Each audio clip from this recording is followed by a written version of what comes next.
Welcome back to Off the Monstah. My name is Derek. I'm here with Mr. Brown and Jeremy. We are short one person, Mr. Taylor. His energy will not be here this night, unfortunately. But he's here with us in spirit. We're going to talk some Red Sox.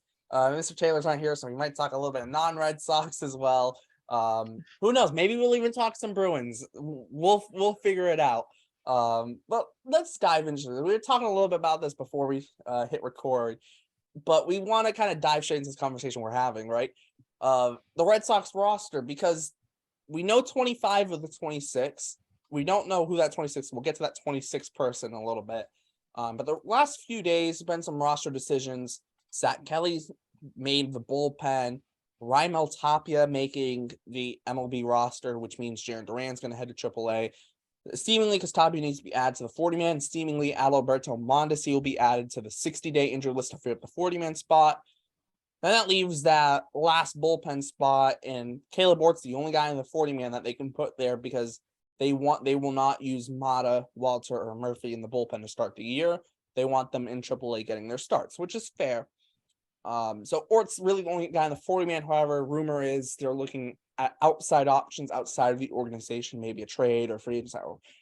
I mean, I don't know who's left in free agency at this point. I mean, Archie Bradley, but you know, I mean, it can't be worse than Caleb, right? But let's talk about Tapia. I think before we get to Tapia, I think the big news, with Bobby D. Yeah, that I saw something on Twitter today. He's not a AAA player. He's not an MLB player. He's a quadruple A player. He's just a super AAA player. It's like Franchy Cordero. I'm trying to keep this as optimistic as I can because I know Mr. Taylor will listen to this later. He has potential. He's never lived up to it. It's just the fact of life for Bobby D. But you mentioned a trade, and he stands out to me. What would be that trade bait out there that we could get back? I mean, what do we need at this point? A bullpen other than arm? More bullpen help. You need a bullpen arm. I've thrown around the idea going in like a couple group chats I'm in of like go to Oakland, try and get a reliever from them. They go get a Domingo Acevedo, right? A right-hand reliever. It used to be in the Yankee system, funnily enough. Maybe go out and get him, or get a Sam Moll from Oakland, who's a lefty, right? Get someone from Oakland maybe who's not going to cost you too much. Maybe you could flip Dalbec for them. Maybe Dalbec plus some minor leaguer, right? Nothing crazy. It's not going to be expensive. Who knows? Oakland at this point, like they just want like if they have a big leaguer who's of no use to them, in terms of like they're not going to contend for anything, maybe, but it still feels really unlikely to pull off a trade at this time of year. Yeah, I don't think, and Mr. Taylor is going to be pissed that I say this, but it's true. I don't think there's trade value for Bobby Dalbec because the secret's out basically. Yeah, they saw him in spring training. Guess what? He's done that before in spring training a couple times now. As season goes on, he has these struggles. It is what it is. That's the scouting report on him. Oakland, yeah, I mean, there's a slim possibility, but it's very slim. You're going to have to throw something else in with Bobby Dalbec. You are. It's just, if you want him gone, that's just how it's going to go. And it's unfortunate because by all accounts, good guy, hard worker, and that. But I think like we'd said earlier on a podcast is maybe he fits in a smaller market where there's not as much pressure and he can just, focus on that stuff without having everybody around him and all that. I would hate to see him go to another team and turn out to be what we all thought he'd be, but sometimes that happens. It really does. So that's just where I stand on it. I don't see a trade market for Bobby D. Is that second player Duran? What would you say? Duran's not making the open day roster. No, but he's going to AAA. He's going to AAA. Is that second player in the trade? I mean, no. Bobby Duran's not D going anywhere. Bobby D is gone. He's not going to stay in the Red Sox system. I think he does. April. I think he does. I think it's a guarantee. I think they need him as depth. Right. And but I mean, what do you need depth in the minor league? Oh, you're talking about if somebody goes down and because Mondesi's already injured. Mondesi's already injured. and let's say even doesn't even have to be a middle infielder. No, Mondesty's middle infielder, but let's say Cassis is running out of Cassis or and he even pulls a Justin hamstring. Turner or Devers or could be a middle infielder, right? Or Adam Duvall. Oh, yeah, Duvall's an iffy one, but you could see Dahlbeck get called up just because they move TK to center and they're like, if it's like a short-term injury for Dahlbeck, like he's gonna be out like a couple weeks, right? Maybe they throw Dahlbeck at short and put TK in center. I don't think so, but like just kind of throwing around ideas here. But Dahlbeck's your infielder that you call up. They would call up if someone gets hurt, if one of their infielders get hurt. And he play first, third, short, and they're gonna actually play him, potentially use him at a little bit of second base in Worcester too. Right, and getting back to Duran, my belief is they are probably viewing him like a Billy Hamilton type at this point because he's got the speed. And in Major League Baseball, if there is one thing you do exceptionally well, you'll have a roster spot. And I think that's what they're hoping for. Plus, too, having that speed, it is good insurance because if somebody does go down, at least you got somebody up who can pinch run in tight games, stuff like that. So I don't see Duran going anywhere. Can we talk about guys who had one thing and they were on MLB rosters? Terrence Gore. Yep, that's Like, another one. We talked about this in spaces before. I brought it up. Terrence Gore literally did nothing but run, and he won a World Series with Kansas City. He's got two, doesn't he? He's got two. Yeah, he's got two. I forget who the second one was with, but yeah, he's got two. All he does is run. So what? He's got more career stolen bases than at bats, or even plate appearances. I think, or something wild like something wild like that. More stolen bases than plate appearances, I think. Or no, no, you're right. More than hits because I think he's had like 84. Oh yeah, sorry, more than hits. Yeah, I think more stolen bases than hits. Yeah, that's Terrence Gore for you. But Duran, I think also too. You got to remember if like a Tapia were not if like let's say Tapia gets injured or Verdugo or Yoshida get hurt, they would still have 4 outfielders on the big league roster, but I think they really only want to use Ref Snyder against lefties. So maybe you could see a Duran get called up in that situation too. So I feel like both of those guys, because they're already on the 40-man and there isn't like Nico Goodrum didn't play well during spring. I thought maybe Nico Goodrum could be like a sneaky guy to have in the minor leagues and then call up if someone gets hurt. He wasn't great in spring training. Ryan Fitzgerald, we'll see. He was injured kind of down the year, late last year, like mid-year on. He still played through it, wasn't as good. Maybe he could be a guy that could be like insurance.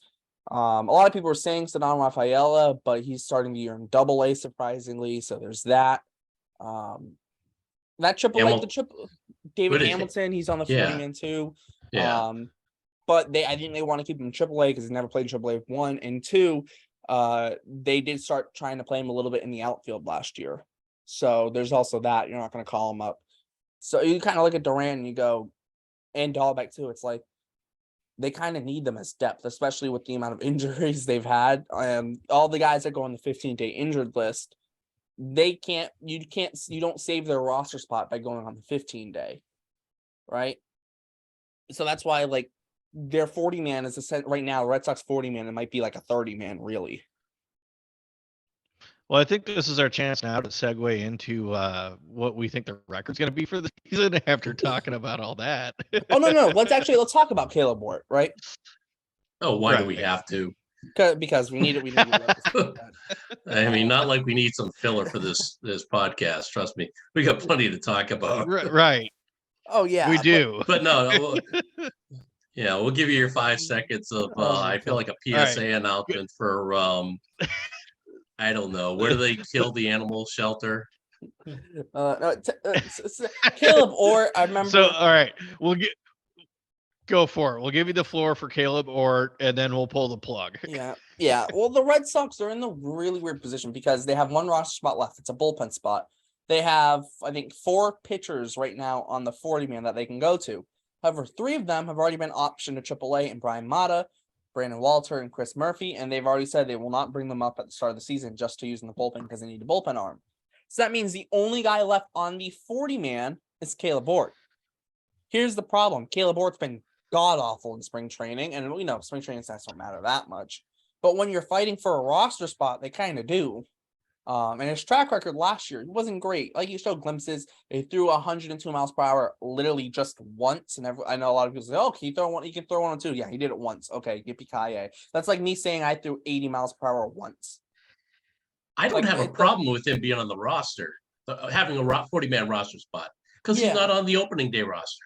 The only reason he's on the opening day he would be on the opening day roster just because Well, they he have won't so be many on the pitching opening day injuries. roster. He's going to be on the 40-man roster, but he's not going to be in the opening day roster. No, he might. Well, he might have to be because they might not have any pitchers for that last bullpen spot on the 40-man. That's the whole like dilemma they're in. And like, there's rumors of they might pursue an outside guy, whether it's trade, free agent signing, who knows? And then that'd probably get DFA'd. But it's like, who's really available now at this time?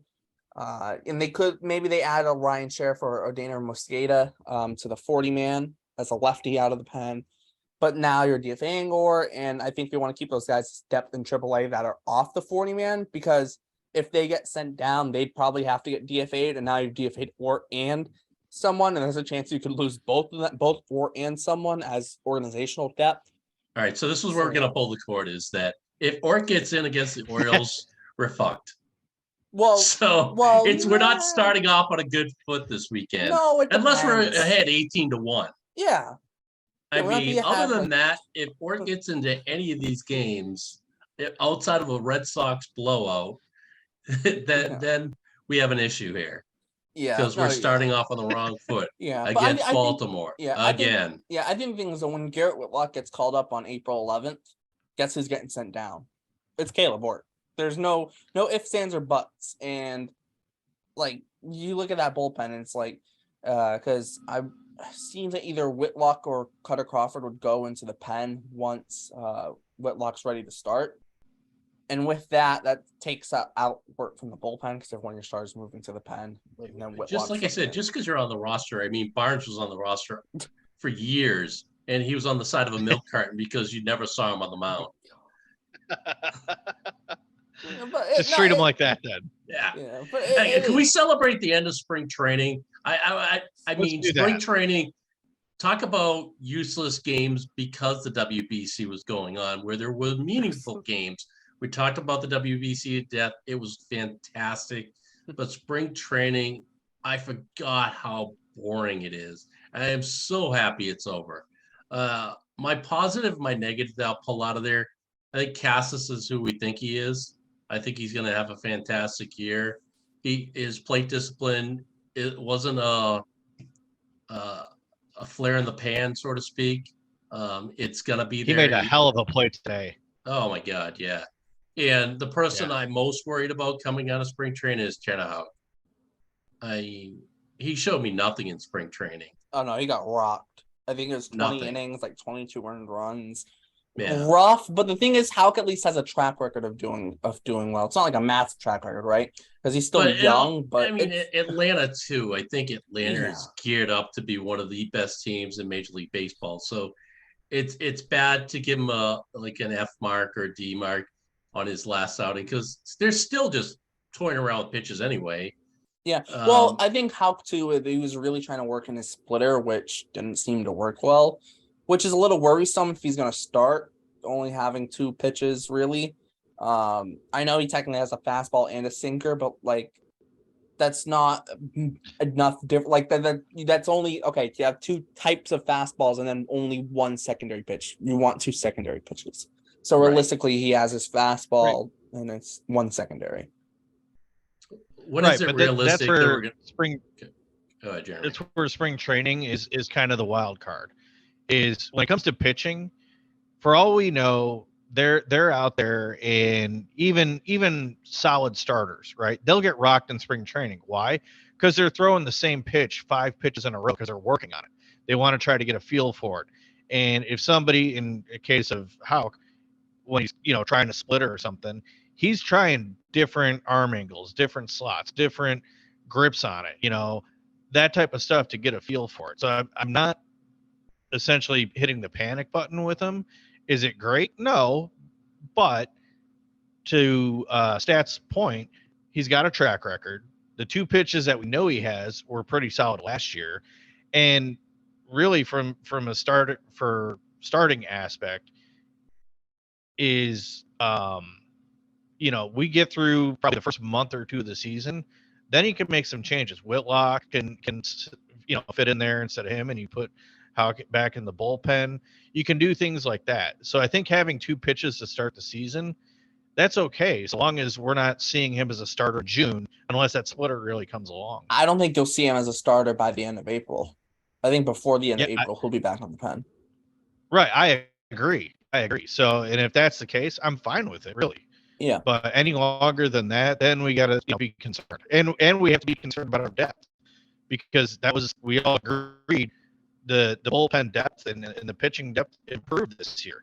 So if he's still starting after April, we've got some questions. Yeah. Well, it's a good thing though. They do have depth and they did choose to stretch out Houck, and you have Cutter Crawford. Josh Winkowski will be coming out of the bullpen to start the season.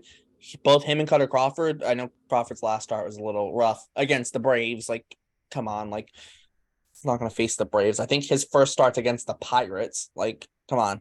But Yar. yeah, the Pirates. But I had to. Sorry. It like Crawford besides his last start and then Winkowski both looked very good in spring, and I think that was a big plus, especially for Josh Winkowski, because a lot of people weren't feeling great about him after last year, but also you got to remember, even like shouldn't have been in the big leagues last year. Realistically, maybe if the Red Sox rotation doesn't have like 20 injuries. You don't see Winkowski, you don't see Siebold, you don't see Bayo. I know Siebold's gone now, but the point is still you don't see any of those three, I don't think. Schreiber looked great today, too. Yes, and that was big too, because he had Schreiber struggled a little bit. Yeah. But sometimes guys just struggle in spring training just because it's spring training and they're not like kind of in that game mode almost, because they know it's an exhibition. And it's hilarious. People are talking about how the WBC is meaningless. Yeah, if the WBC is meaningless, then what the heck is spring training?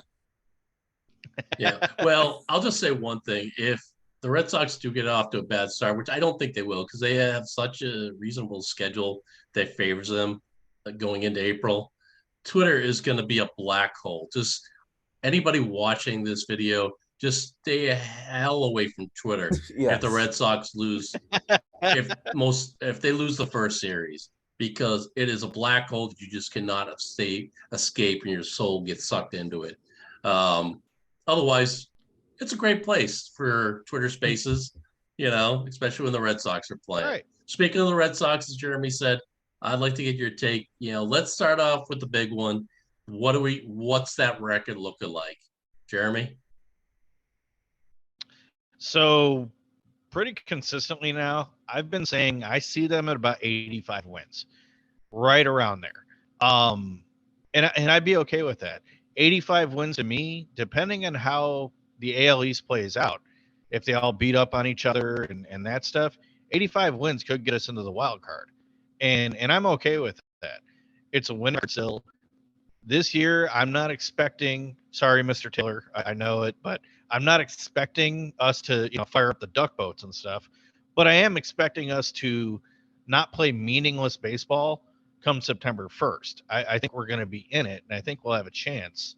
And for all the reasons we said, right? There is depth with pitching, and as the trend has been going for the last couple of years.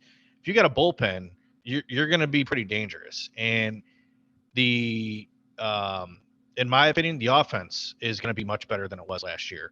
We're going to have more patient hitters. We're going to have more guys for contact. That's part of this mystery plan that nobody could figure out with Heim over this offseason, but now it's starting to look like that. So that's where I have him, 85 wins. And honestly, as a Sox fan, I'm happy with it. Is it where we want to be? No, but last year the bar was set so low that I think it's realistic to put it there and be satisfied with it. Is it too early? Can I trademark? And I'm going to say trademark the Masa Casa brothers.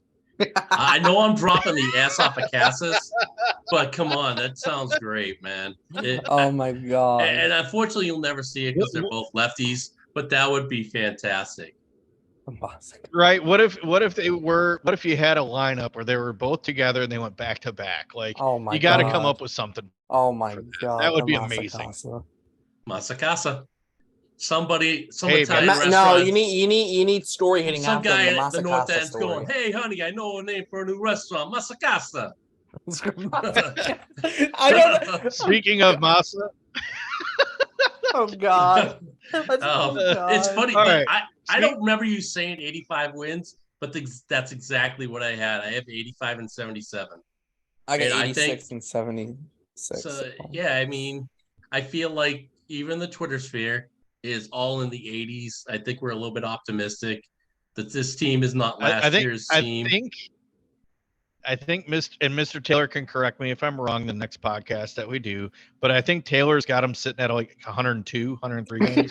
I think something like that. Well, Mr. Taylor's theory 112. is hold on. Mr. Taylor's theory is they won 78 games last year. They blew 27 saves. They convert half of those 27 saves, even say 13. Well, 78 plus 13 is 91. Here's the problem with using that. Blown saves, you can have a blown save in the fifth inning when you're up 3-2 in the fifth. And that'll count as a blown save, right? So it's not like the blown save were like a ninth inning problem. It was just a bullpen problem in general for the Red Sox. And yeah, some of that will hopefully be fixed. Well, but I would lean more towards the starting pitching. We had spaghettis and meatballs. Yeah. Well, here's the problem though. I can't get out of Masa Casa land. I'm sorry. God. Here's the problem. It's like you might be up 4-3 in the fifth inning. Then they bring out who the heck knows from Jarius Familia from the bullpen in the fifth inning, and he gives up 2 runs and they're losing 5-4, and then they end up losing the game like freaking like 12-5, and it's like, well, that counts as a blown save. Should that count as a blown save? Let's be honest. Probably not. Did he retire? Where did he end up? No, he signed a deal with a minor league deal, a non-roster invite, didn't get added, and then he just went and signed a minor league deal with Oakland? He might as well go back to the Mets. I mean, they need a reliever. I think he went to Oakland. And a closer in New York. My God. Oh, wow. Those worthless games. I gotta find out where he went. I think he went to Oakland on Jerry's Familia. He went to Oakland. He went to oh my God, he went to Oakland. Oh God. Yep. He went to Oakland for $20 and a case of beer. No, Oakland gave him a major league deal as well. That sounds like an Oakland thing to do. Yeah, so give us one of your relievers. Oh, give us an Acevedo. And Acevedo actually was pretty good last year. Right. So it's funny. I wanted to bring up who you think your offensive player of the year is going to be going into 20. All right, go ahead. I need a reason my 86 and 76 real quick. Right, 86 and 76. It doesn't sound amazing right away. I think that's what the Rays were last year, first of all, and they were a wild card team. 1. 2, the Phillies were 87 and 75. So like that's not that. They went to the World Series. Exactly. I think the American League could legitimately have like 10 teams that win over 80 games. Yeah, the regular season is bullshit at this point. I mean, because think about it. I say that I say that in all sincerity, just because outside of Houston, and Philadelphia, maybe what elite team is out there? The Dodgers. Hold on, we call Philadelphia an elite team. What elite American League teams are out there? Elite. It's Houston. It's Houston. Honestly, Houston. Right. It's only Houston because and last I checked, they're not in the American League East. And they'll win the AL West. Who gives a shit? No, the AL West. They get the Mariners. Don't sleep on the Mariners. Dude, don't sleep on the Mariners. The Mariners started off the year. They never seem like they get their pitching together, though. No, they might have the best rotation in baseball. Yeah, they might. But that I can make a legitimate argument for they 4 are of the like guys winning a the Red Sox of the 2020s. You know, No, maybe no, next because year, they maybe were next year. bad for a while. No, because they were bad. That's for actually a while. the White Sox now. Yeah, that is the White. No, the White Sox are just straight up mediocrity. Well, it's because they keep on getting hurt. No, well, they're actually exactly 500 if you go all the way back to like August of 1916 or whatever it is. Yeah, like they are exactly 500. Like I think weird. it's 9,036 and 9,036. Yeah, that's what happens when you get a communist Comiskey. Greedy bastard.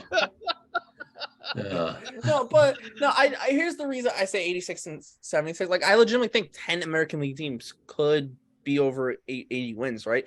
I think there's all 5 AL East teams will be over 80 wins. I think 2 AL Central teams will be at 80 wins or more. And I think 3 AL West teams will be 80 wins or more. I agree. right? And that's Oakland will be potentially- bad. Yeah, Oakland will be bad. I think one of Texas and LA will be bad. Well, not bad, Texas but has not great. potential of, they signed a lot of Well, guys. so do the Angels. yeah, The Angels made a gazillion mean- moves too, so they're both. I mean, kind who of- knows what the Angels, man. Padres are going to be? They got like a juggernaut out there. Yeah, but they're in the National League. I think the Yeah. National League will have a lot of bad teams. But Look at the- outside, look at all the right, like Nationals. you said, get back to the American League. There's nobody outside of Houston. New Yeah, York no is, elite team. No elite and team. I'm still we're going putting to pile Tampa on out right there. now. New York is on the injury Dude, Tampa's parade. my right? World Series pick out of the AL. Because one of I'd these years still they got to stay Put healthy. Tampa there. They Right, have yeah. to stay healthy one of these years. I'm gonna ride Between that train till it's- Arozarena and Wander Franco. Dude, Yep. That's just And then they're hell of a- pitching. oh my Yeah. god, Look- dude! If Look at what stay they ran healthy- into last year. Right. Now Shane Baz is out this year, but even Yeah. still, if McClanahan stays healthy and Get that Glass now healthy, they're gonna be there. Right. Glass now, right. Dude, their top they're gonna be prospect fine. Taj Bradley's in AAA, and Yep. he's ready to come into that rotation. Like they're right. like that, And they'll probably Rays sign him to a team- 12-year deal for like peanuts. Dude, they have and, Kyle you know. Manzardo and Curtis Mead in AAA too, and both those guys just straight. Even I can absolutely perform rated. working in front of 5,000 people, 5,000 loyal fans every night. No, See, but like here's now you've painted the nightmare scenario where Bobby Dahlbeck ends up in Tampa. the Oh my Rays God. were the one team that wanted Dahlbeck, though. They were the one Right. team that actually were like, look, we're into the Red Sox this offseason and like, oh yeah, we'll take Dahlbeck off your hands. Right. That tells you the No. Rays call you for him. Hang up the phone. Nope, you're not getting him. Remember the Red Sox traded for Ronaldo Hernandez and Nick Sogard, and they went and they gave the Rays Chris Mazza, who didn't really pan out for them, and then they gave him Jeffrey Springs. We want the Everglades scientists in return. And now look what Jeffrey Springs is for the Rays. Like, Yep. he's their number 2 starter this year, I think, or their number 3 starter, something like They just create guys. It's what they do. that's the Rays. That's- But that's Dahlbach it. would hit the catwalk like every other at bat. no, 'Cause, no, if not home runs, he just hits high fly balls sometimes too. no, we did the catwalk where it's a foul ball every single time. Yeah, that's what I'm right. saying. Every time. Yeah, The- It'd be like time. a 20 pitch at bat. Oh, Yeah. Mike Zunino, when he was in Tampa, every ball, guy. every fly ball he hit, you thought, is this gonna hit the catwalk? Every single ball he hit, it was like, is that hitting the catwalk? I remember I was there. I went to a couple Rays games, and the one game Zunino played, I went to Angels race. I wanted to see Shohei, and unfortunately, Trout got injured like a month before that. But so I got to see Shohei play. Mike Zunino hit this home run that went over the catwalk, and I was like, how do you hit the ball that high? I'm like, what? I'm looking at it. I'm like, they have like mini foul poles on the catwalk and like down the lines. They have like these small foul poles that look like they're maybe like a foot long, maybe on the catwalk. Like these small, skinny little ones that maybe like 2 inches wide. And and it's like, oh, here's the foul line on the catwalk in case the ball hits it. It's like, It's the Trop is awful. It's awful. They need to play that Yeah. song. It was, what was it, from the 90s, On the Catwalk? Where it was just a really, Yes. really awful song. About models going down. Yeah. Yeah. They should play Yeah. that every time somebody No. hits it. Anyways, let's get back Oh. on track. Yeah, let's go back And- on and- track. and here. I did not mean to do this. Back to the Masa Casa restaurant. My offensive player of the year. My offensive player of the year is Masa. But Oh it my needs to be God. Casa. Good pick. no, it doesn't. But no, seriously. Yeah, I know I'm joking around here, but I think Masa is your offensive player of the year because, God, he just looks like the real deal. And I think he's going to shock the league. But it really needs it. If we're a playoff team, it has to be Casas. Masa Casa. I'm going to be saying that all night now. Masa Casa. Masa Casa. But yo, Yeah. when you go to the game in Milwaukee, you have to make a Masa Casa sign and put their faces on it. That'd be awesome. That'd be awesome. Maybe Cotillo will get me into the press box. No, There into you the, go. into the clubhouse. Into the club or the media Oh, room into or the whatever. clubhouse too. Yeah. Or the media room or whatever. Yeah. I got a new trademark know. for you guys. The Masa Casa duo. The Masa I got, Casa. Oh I my got you God. Dude, I was gonna just like title this episode something like season predictions or whatever. No, we're titling this Masa Casa. Yeah, there you It's go. Masa Casa. Masa Yep. Casa, one word. So, Masa so Casa. Stats, who do you have for offensive player of the year? I got Scoops. Raffy. I'm going with Raffy. Raffy. It, Nice. I know it's like that obvious answer, but like he had a 170 weighted runs created plus before he got pulled his hamstring or hurt his or whatever hamstring injury was. I don't know what the technical term they had for it, but before he hurt his hamstring, he had a 170 weighted runs created plus. If you go over all of last year, there are the only three guys with a higher weighted runs created plus than 170 last year, and it was Judge, Yordan Alvarez, and Paul Goldschmidt. Your two right, MVPs and Yordan Alvarez. With Devers being your offensive player of the year, how many home runs? He hit, I think, 27 before the hamstring injury, and that was in like late July. I think Devers gives you a 38 piece. I was wondering. I was thinking close to 40. One. Yeah, I want to say 40, but I don't want to stretch it. I feel like this is breakouts. I mean, it's hard to say it's his breakout season because he's had fantastic seasons, but he's also had injury-prone seasons over the last few years. Well, but I feel like you look at the guy this year in spring training, the guy is just chiseled. He looks like Manny Ramirez did when back in the early 2000s, where it just didn't look like there was hurt. He looked like he had a lot of baby fat on him before. Am I right? Right. That baby face look. He looks like a grown man now. I mean, he looks put away. Well, if you got a $300 million deal, I'm hoping you don't look like a baby. Right. Yeah, he probably got Brady's dietitian. Probably. And that's fine. That's right, because he can play until he's 45. Yeah, there you go. We'd be good with that. Sign him to another 11-year deal. Oh, my God. Sign to another 10-year deal after this one. I'll go with the offensive player of the year. My selection is Yu Chang. After what he – no, I'm kidding.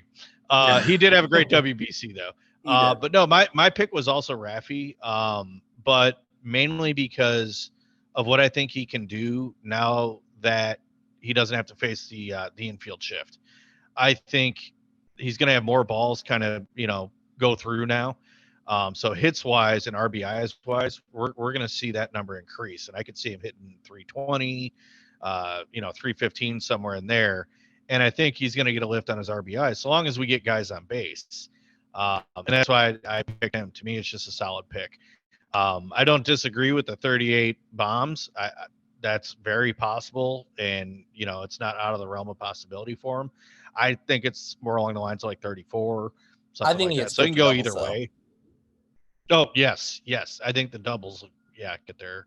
So it just, I know everybody's going to pick him for an obvious answer, but they do. Oh, it's Raffy. But there's reasons. I mean, there's legitimate reasons. Although my sneaky pick is Alex Verdugo. So going back to Masa for a second. Hitting leadoff. Yeah. Hitting leadoff. Yep. Could hit 300. I still think he can put up 15 homers this year. I mean, right. Like he's just got to stay healthy. Yeah, exactly. And we know he had the broken toe last year at the start of the year. Right. And he had a really unlucky start to the year, hitting balls right at people. If there's ever a guy where I've looked at him, I'm like, how the hell do you just hit the ball at people constantly? It was Alex Verdugo at the beginning of last year. Right. Every single time up, he did a line drive, but it's right at the second baseman or right at the shortstop or right at the center fielder. And it's like, or long fly ball to the warning track at Fenway that if he played all his games at Yankee Stadium, he might have hit like 50 home runs. Going into the WBC, I think we all had Masa in like the high teens as far as home runs. The expectation, we didn't put him as a high expectation home run. Coming out of WBC, the piss missile, Mr. Taylor, you're welcome, that he hit the other day, or was it today? I can't remember. He hit one today. I mean, 25 to 30. I wouldn't go that far. 25. I'd say the peak is 25. The peak is probably 25. I still lay in the 15 to 20 range because he's not going to sell out for power. He's just not. So I feel like with his swing, there's going to be some surprise home runs over the monster just because he can spray it. Yeah, but he's also got to deal with that right field at Fenway. I'd really like to examine his spray chart one of these days. Isn't sometime during the season yeah. to kind of overlay it Yeah. to Fenway. You know how we did with Trevor Story. Oh, Trevor Yeah. Story's going to hit 45 home runs at Fenway Park. No, he's not. Yeah, well, hitting 40. Well, no one hits 45 home runs without the juice. But that's what people were baseballs. saying. I mean, people were losing their minds saying, "Oh, Story's going to hit 45." Compared to Not Well, Colorado, that was like, also Yeah. Red Sox Twitter. So, Yes. you well, Also, know, it one was of those also Red but Sox Twitter in Colorado where they're high as a kite. well, well, here's the thing with Colorado. Colorado's normally not a very home run friendly park, unless you just hit the crap out of the ball like Trevor Story does when he actually hits it. right. There's a Yeah. difference. Trevor Story, when he hits the ball, it's in a freaking mile. In Colorado, you're not hitting home runs to the gaps, but if you're pulling it down like dead left or dead right, it's fine. But you go gaps or center in Colorado, it's a home run death. Because Yeah. there's so much space in center field in the gaps in Colorado. It's actually like kind of like I remember like playing on MLB The Show in Colorado. You play a game there and you have a guy who's got like no power. It's just like, all right, just shoot it in the gap. That's triple. Gap, triple, gap, triple. Right. There's no like there's just like it's rare. Like if you're hitting a home run to that left center gap, you gotta hit it like 420. Like it's Yeah. stupidly deep. It's out deep. there. Yeah. It is not the what people make it out to be, because you hear that all the time where it's like, oh, Coors Field, yeah, anybody can hit a home run out of there, and that, no, it's a deep ballpark. Like, Yeah. I think there's a little bit to the atmosphere where you get a little more lift, but we're not Yeah. talking the home runs like it was. And it actually plays similar to a Safeco up in Seattle there. It's just cavernous. But it's just a And better doubles and triples ballpark, though. It's a right, much better doubles and triples park. right, right. And so it's just that's what Coors Field is like. And so and kind of getting back to Masa, the spray chart I've looked at, I believe I'm going off of memory here. So, and we all know my memory. But I believe, he's going to pepper the shit out of the monster. Oh yeah. And his extra base hits, he's going to be up there with Raffy. And that's why I think having him back cleanup is a great idea. At first I thought, okay, he'll be leadoff and there we go. But after the WBC and seeing the pop that he can get, you want him to be cleanup, because it's not going to be the conventional cleanup guy who's, going to give you 30, 35 home runs or, whatever the case might be, but he's going to have more extra base hits. He's gonna drive guys in though. That's I think the big thing, right? This Right. goes back to Alex Cora. I think you look at Alex Cora and you go, what does Alex Cora always preach that he did not like about last year's team? Last year's team had one non-competitive at bats. He hates that. Yoshida's gonna give you competitive bats. And the second thing he hates is guys who don't put the ball in play. You know what Yoshida can do? He can put the ball in play. The third thing Alex Cora loves, situational hitting. Last year's team had none of it. What can Yoshida do? He can be a situational hitter. Do you You need a might fly actually ball? see You need a players deep fly bunt ball? this year. Holy shit! I don't Right. know about bunting. These guys, I guarantee you, they're not going to bunt much. If Masa I does actually a bunt just- Maybe 5 times this Mondesi. year, You I'll might- be you might- shocked. You might see a Mondesi bunt. And maybe a couple I'm recent thinking ones. I'm All thinking right, we will what's the see over under on bunts this year? 10. Well, I'm 7 and We a going with half. 10. 7. Actually, and I'll you take guys the will kill over. me I'll on take this the later, over. but I'm taking over 10. And the reason why is I think there's something to be had here with the bigger bases. In spring training, we're seeing more steals, not necessarily at the Red Sox, but across spring So I training think in like general. over almost We are 300 seeing more more steals in spring steals. training, and only 5 more Right, caught and- stealings. Right. And to your point, right, with situational hitting, bunting is still situational hitting. So you can't sit here and say, well, I hate guys who don't do situational hitting, but there are reasons for a bunt, and you need to be able to read that. So I don't think they'll think rely on there's Yoshida gonna be for it, more. but I think that's when you look at a guy No. like Adalberto Mondesi, right? And also to him bunting to just get on base too, I think could be another thing. But I think it really depends on how much he can stay healthy, because that's another big question mark. Right. You'll see a couple out of Reese McGuire. We saw it last year with Reese, with him laying Yep. down a couple bunts. I don't think It- you'll really see. it- Maybe Kike can give you a 1, maybe 2, but I don't think like you're 1 through 6 in the lineup. None of those guys are bunting. From Verdugo down to Cassis, you're not going to see a bunt from them the whole year. I don't think, unless it's like you can still shift. It's very limited. It's limited. Like you still have to have 2 guys on each side of the field, but teams can still shift, right? The shortstop can be essentially up the middle, and the third baseman can be kind of towards near the right where the shortstop plays, right?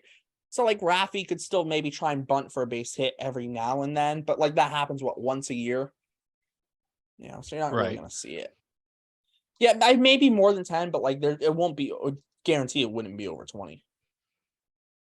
All right, moving on from I'd hitting. go with that. Yeah, not over. Yeah, 20. moving on from hitting. Who is your pitcher of the year? That's a rough one.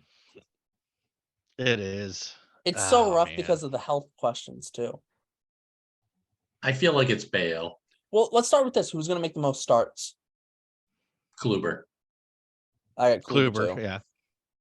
Yep. Man, that is a good one though. Well, okay, if we're talking pitch, just overall pitching, you include bullpen, Yes, starters. I am probably gonna go with Schreiber. I think Schreiber's poised to have a great year. Don't ask me why. Don't ask me to explain it. It's just a gut feeling. I was a fan of him last year.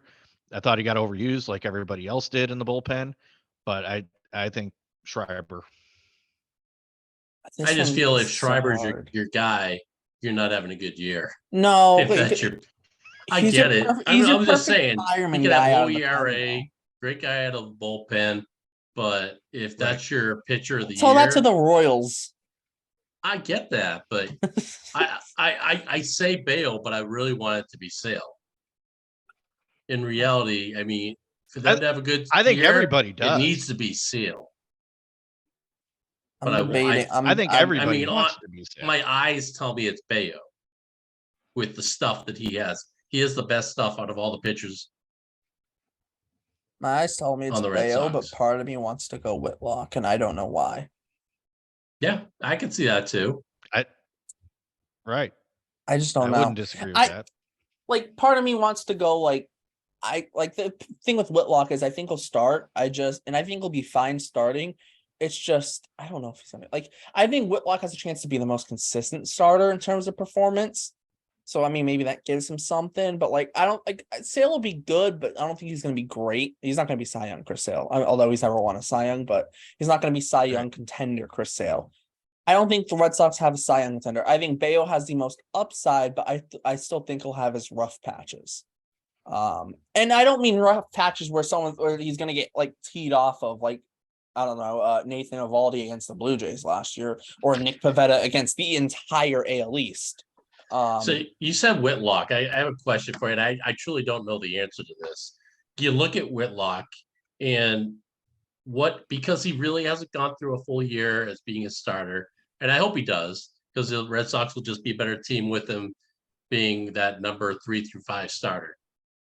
Who, if you had to say to the common Red Sox fan, all right, have faith in Whitlock because he's this type of player that's already in MLB right now. He has the potential to be this type of major league pitcher that is consistently good on his 5-day rotation.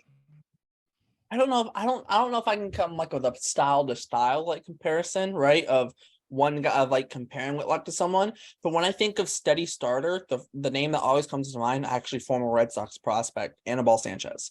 Now, Whitlock pitches nothing like Anibal Sanchez. But when I think of guys who were just always consistent throughout their career and very underrated, Anibal Sanchez might be the most underrated pitcher throughout the course of his career. I know he won an ERA title. I'm not saying Whitlock's ever going to win an ERA title, but also look at the rotations Anibal Sanchez was in, and Detroit. Look at that rotation, and they have Scherzer, Verlander. They had David Price at one point. They had Rick Porcello. At one point they had what was it, Robbie Ray? I think those rotations were ridiculous. But you can make the argument Anibal Sanchez was up there with those guys. I remember game 1 of the 2013 ALCS. That was the game I went to with my grandfather. Anibal Sanchez goes 6 innings, doesn't give up a hit. And it took until the 9th inning, Daniel Nava with 1 out in the 9th to get a hit. Anibal Sanchez was lights out. Lights out. And what makes it even more hilarious, in 2019 with the Nationals, guess who was their number 4 starter behind Scherzer, Strasburg, Corbin? It was Anibal Sanchez. And what did he do in the NLCS? Game 1, what did he do? He had like a no hitter through 7, I think, against the Cardinals, or something outrageous. He just Anibal Sanchez is a guy who's he's always so much better than people realized, right? And I think that's what Garrett Whitlock can be. I think Garrett Whitlock can be a guy where you look at him and you go, yeah, he's better than a lot of people think he is. And now I think ERAs aren't necessarily the same as they were back then. But like, don't expect Whitlock. If Whitlock can stick as a starter and at his peak, I think he can be a guy who'd be a low 3 ERA guy. And every single outing is just consistent. I mean, maybe like a guy who Whitlock pitches absolutely nothing like, but is a great example of now is like a Framber Valdez, where in terms of like, also Whitlock doesn't pitch anything like Framber Valdez, also Valdez is a lefty, but you look at him with Houston, every single start, Houston has a chance to win. Every single start. Framber Valdez had like led the league in quality starts last year. The guy's a quality start machine. He's not going to go out and give you 8 innings of no hit ball or whatever, but he'll give you a solid 5-6, only give up a run or 2 every single start. That's what he does.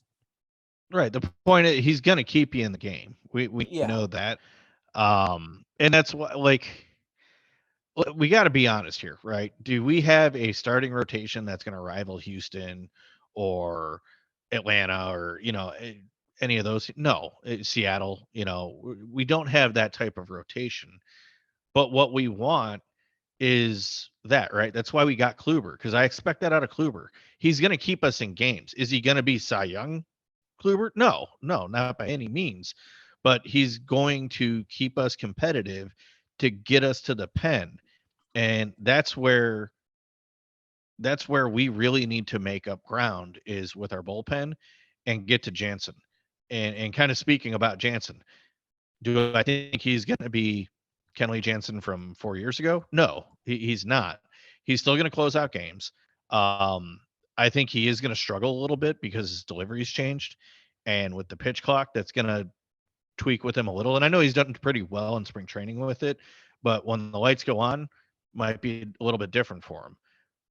But he's a solid guy. So in my opinion, it's kind of what I said, like, and getting back to like the 85 wins and that part of the 85 wins, we're going to struggle this year. And I'm sorry, Mr. Taylor, I know he's going to hear this and go, what the hell, Jeremy? But we're going to have some struggles. What I'm hoping for is, with how the pen is and having Jansen there and stuff, we can go on like a 10-game win streak. We do that, great. We can hit 85 wins for sure. And that's just, how I believe the roster's set up.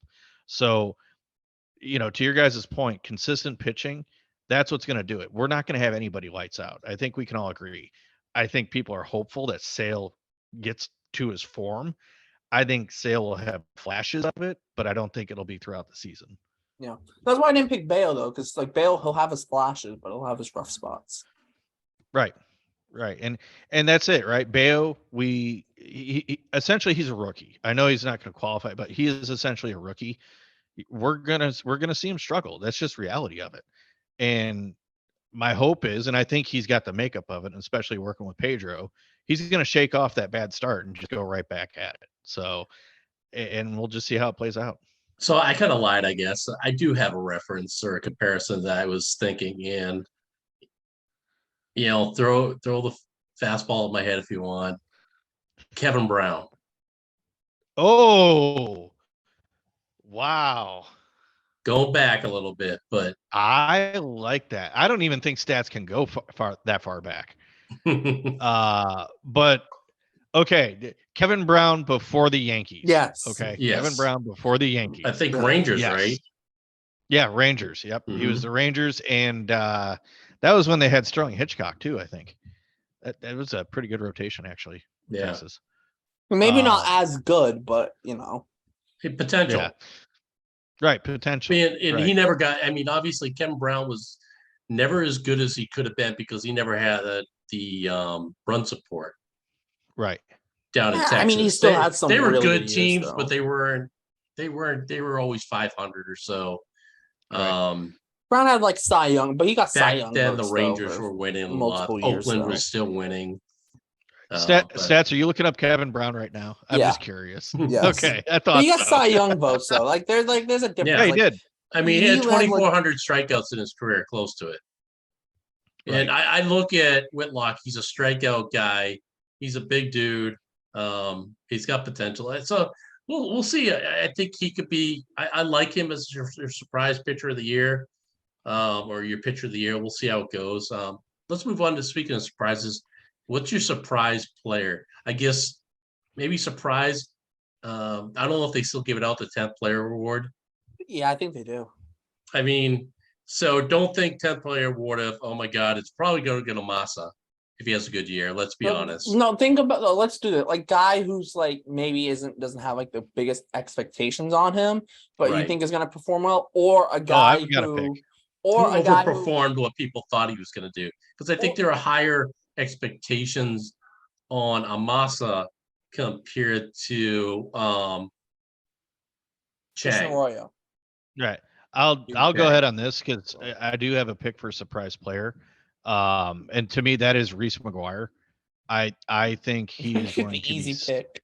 No, yeah, well, he is okay, in my opinion, with how it's gone the spring training, and he is not getting a whole lot of attention for what he's doing there. And kind of the narrative is okay, it's spring training. He's still kind of unproven. He might come out of the gates. After what we saw last year when we picked him up into spring training and coming into opening day, he's our opening day catcher for one. And Jason Varitek backed him up. If Tech is on board, this guy is going to be very good. I don't, not as good as Tech, but he is going to be very good. And that is just flat out opinion. And I'm basing that on Jason Varitek. And I think he's a pretty good source on catching the last time I checked. And I think he's going to surprise the league with how good he's going to be. And that's why it's surprise player, because I think it's not just surprise on the Red Sox. I think it's the whole MLB is going to be surprised with what Reese McGuire does. And yes, you can make your jokes. I'm not going to, because I'm beyond that. Reese, quick yeah, hands. we're putting it. That's so 2022. We're gonna. Hey. Right. Hey. We're calling him Reese. That's still there. No, not doing it. I'll call him Reese's. I will call him Reese's Pieces before I call him Reese Quick Hands. Hey, we saw those quick hands in action last year, getting around, pulling the thing down the line. I'm not piling on anymore because I want the kid to succeed. Hey, did you not see his hands at the plate last year? I'm being like dead serious though. I'm being dead serious. Those inside pitches, how he turned on them, like he those things are shots down the line. Oh, Stats, you're killing me. And I'll be honest, I did have Reese too. I think and it's because he got to sit. He was there through the entirety of spring training. He worked with this rotation the entire spring, so he gained the confidence and trust of this rotation, and that's why Alfaro. Jorge Alfaro. Alfaro. That's why he's not there. He's not there because of Connor Wong. Well, that right. And Alfaro was terrible defensively. I mean, Wong hit a home run today. Even if Wong wasn't ready, I don't know if he'd be there. Yeah, Alfaro he'd be the backup though. He'd be the clear backup. He would. His defense is like when he signed him, like everyone's like his power speed, but his defense is atrocious behind the plate. It is atrocious. I did want to put Duran. I really did. In beginning of spring training, I really wanted to have Duran as my surprise player of the year, but he disappointed me. I wish nothing but the worst for him. Yo, honestly though, going to the WBC hurt him. Honestly, he was looking very good before that. He changed his swing mechanics and that, and we've talked about it, I think, on Spaces and stuff. And I think a lot of people get that. It was just disappointing because I just don't know if he was going to make the roster in the first place, though. Right? He might not have. Why not give yourself a chance to make it? I think they wanted to get him every day at bats in AAA though. With that, and I agree. He might have had a conversation with Corey and said, "You're not making the roster." Right? So he might have just go. But taking a look back at what we were just talking about with him, though, we are talking about him being essentially just a Billy Hamilton type or a Terrence Gore type, right? I think if he would have He's stayed with, JBJ. I think if he would have No, stayed, the No, defense okay, is I not take it there. back. no, He's no, not. No, You're right. right. You're right. no, we're not comparing the I defense. All yeah. right. So Come at me. Come I at me. think, right. I think that if he would have stayed with the team, continued working on those mechanics and stuff, we'd probably have a different opinion about him coming up and, being a pinch hitter / pinch runner, even in some situational spots where we needed him to, because he's improved. But him going was just a disappointment because he didn't get the at bats he sorely needed to improve. And maybe he will down in Worcester. I always do that. It Woo should be. Sox. Right. Right. They should change the name to Worcester because of the Right. Woo Sox. Well, it is Woo Worcester. Sox, right? It is Yeah. It is. Monstah.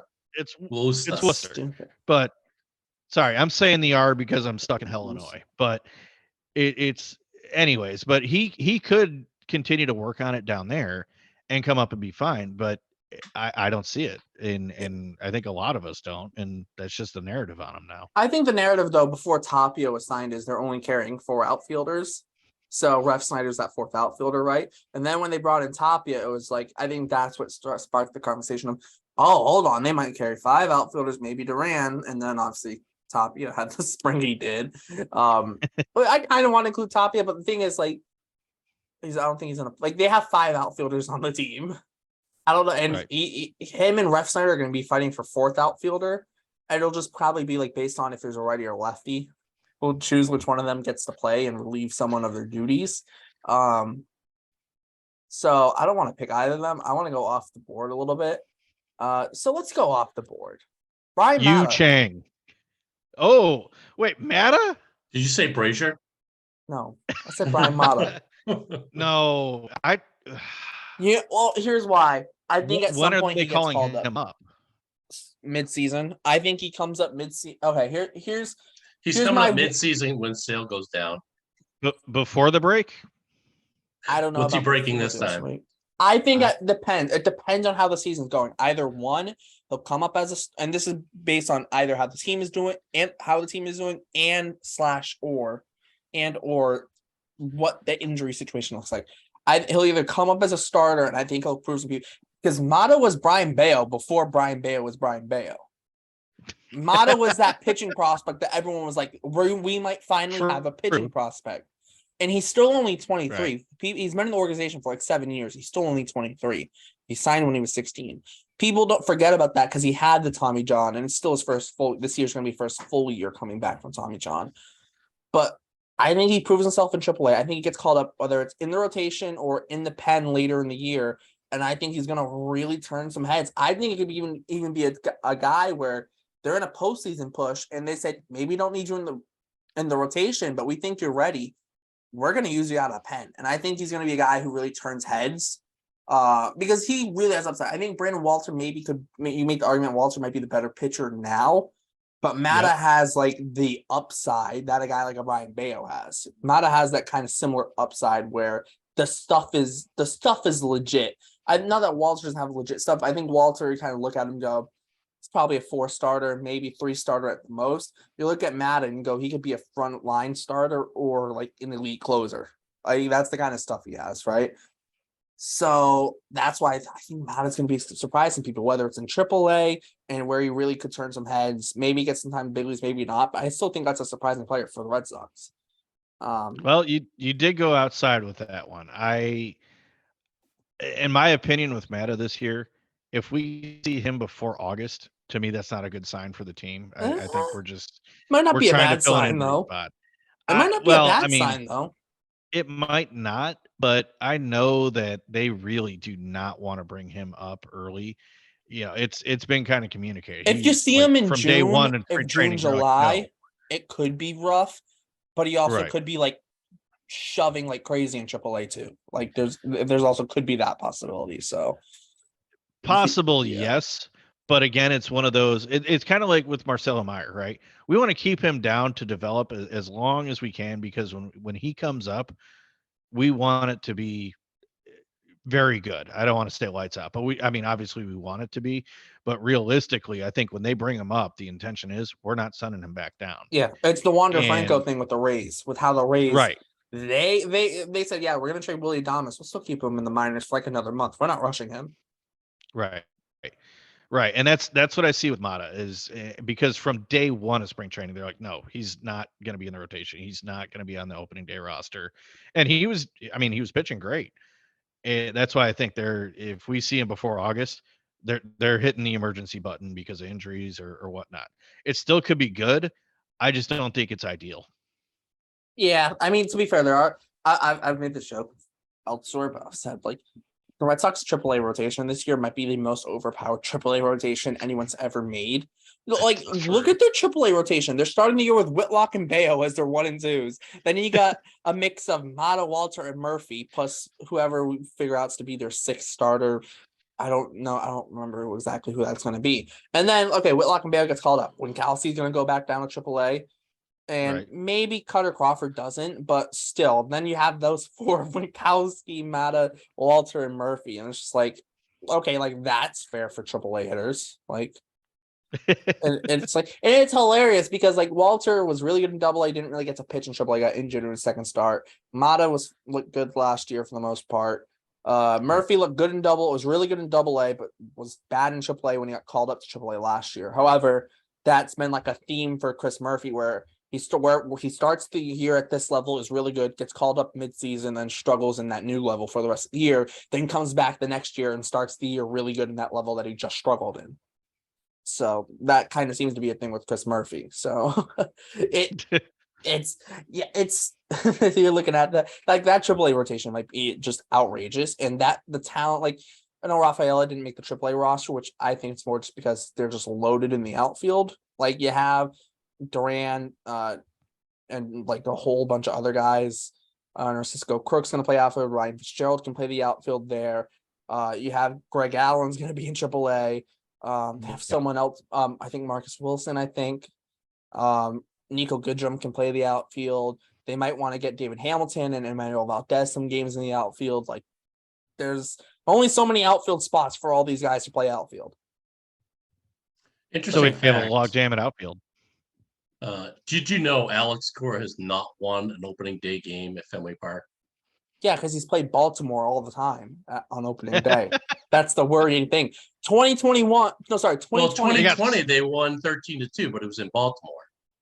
Right. No, it's in Baltimore. Yeah. They lost. I thought they lost on opening day, like 14-2. No, they won 13-2 in 2020. I don't think so. Then they lost in 2021. All I remember is them getting swept in 2021. Yeah, I remember them getting swept in 2021. And it was like, are you kidding me? To the Orioles. Let's see, We're starting the 2020. season getting swept. Oh no, 2020 they won 13-2 at home in Boston. Then they lost the next 2 games. Oh, is that the year that Cora was suspended? Oh yeah. Yes. Oh, That's it. Yeah. That's why he is. Then April 2021 they lost. They got swept so by it's Baltimore. Cora's fault. They played Yeah, it's Cora's Baltimore fault. at Fenway. This is the 3rd time in 4 seasons they'll open the season at Fenway. Well, against it's Baltimore. third time in 3 years. 4 years. Right? 3rd time in 4 years. 2020, right. 21, and 2023. And Yeah, all of that's them right. all of them at Fenway too. Yeah. Yeah. Bad. What else you got on your list there, Mr. Brown? Who's your Cy Young? No, let's not do Cy Young first. Let's do Rookie of the Year first. Rookie of the Year. Make this Rookie of the Year. Because you might have some Red Sox answers here. Who's going? Me? Yeah. Yeah. Oh man, Rookie of the Year.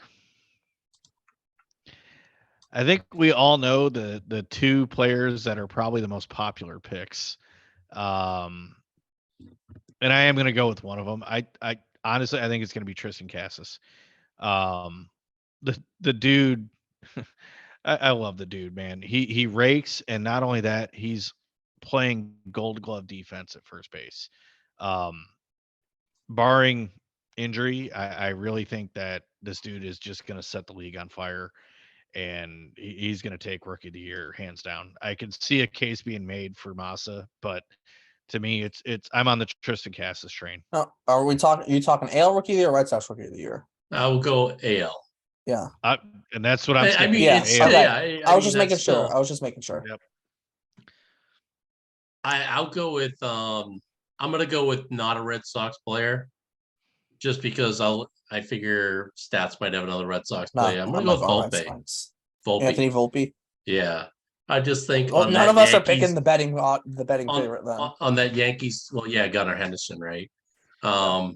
I just don't see it on Baltimore. Just Baltimore always underperforms. That's why I'm staying Except away for from. last year. Except for when they play the Red Sox in the first month of the year. Oh my But god.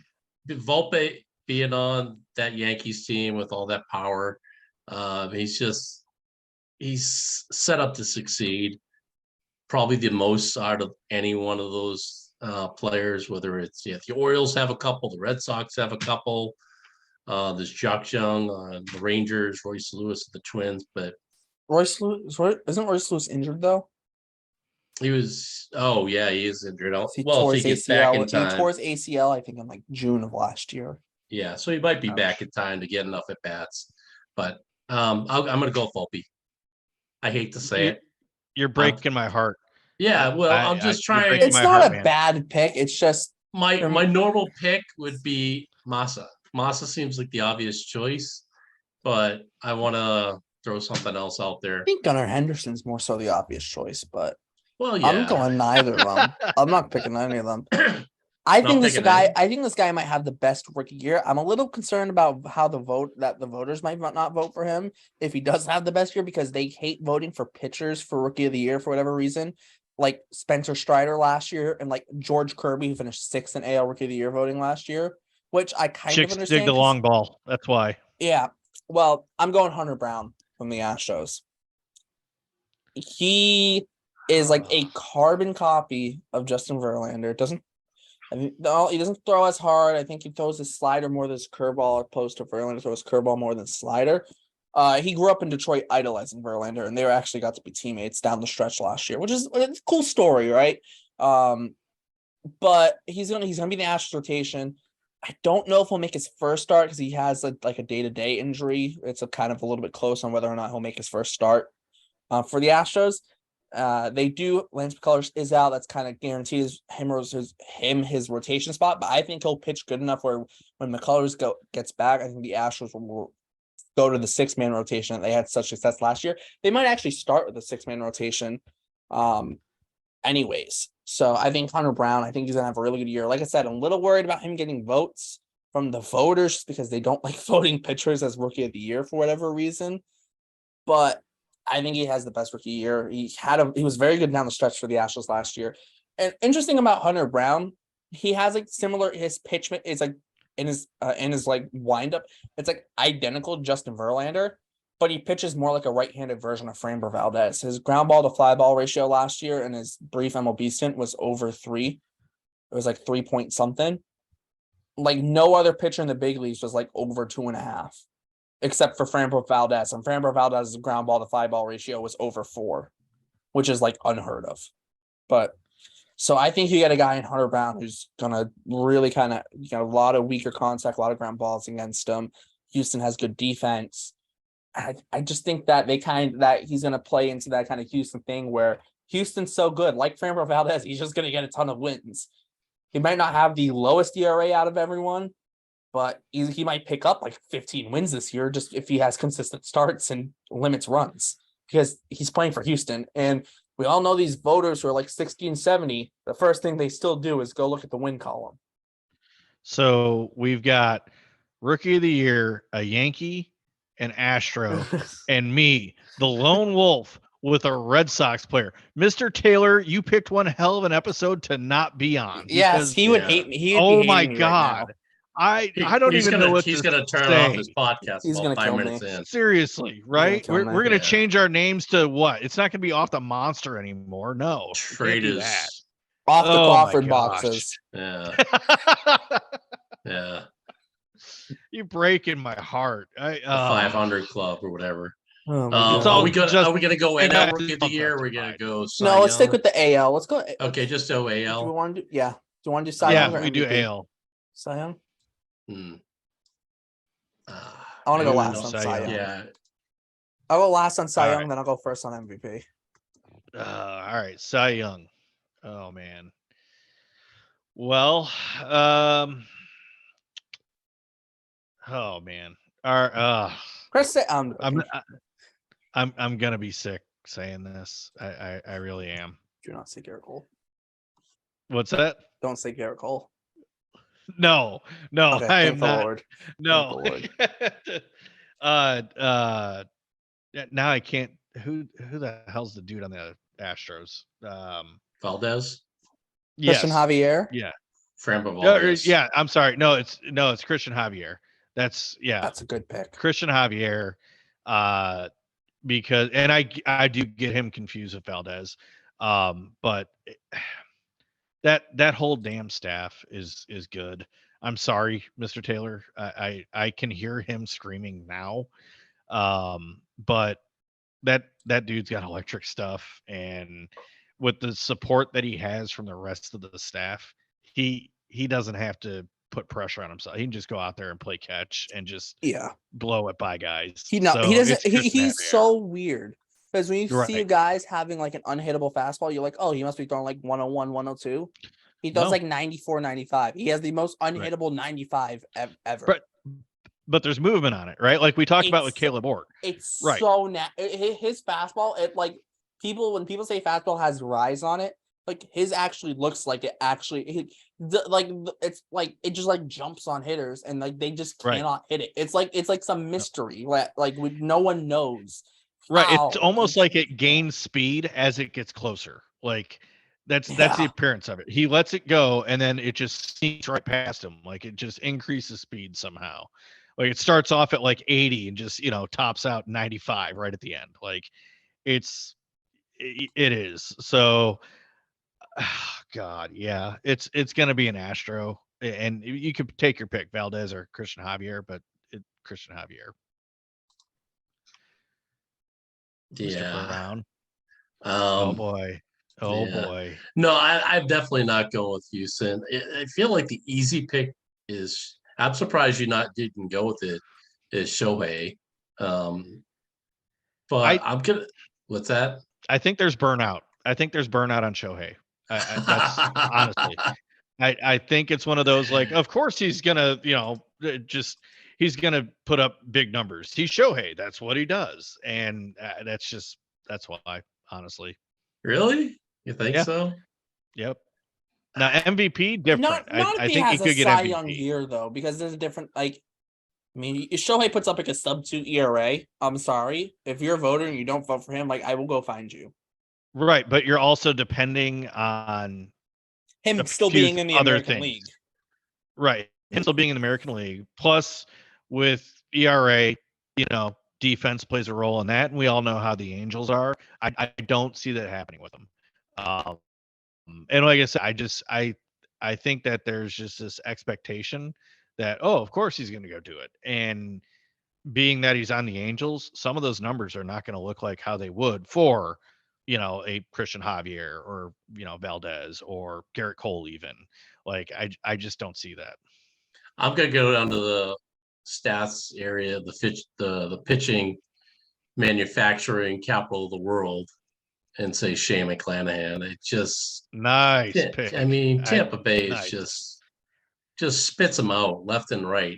I mean, I feel like it's going to be Tyler Glass now and Shane McClanahan are going to be going back and forth, but I feel like Shane McClanahan, yeah, he's my guy. Last not start the year too. Yeah, that done. Dude, I've seen McClanahan pitch live 3 times in the last 2 years. And when I saw him twice in 21, I saw him once in 22.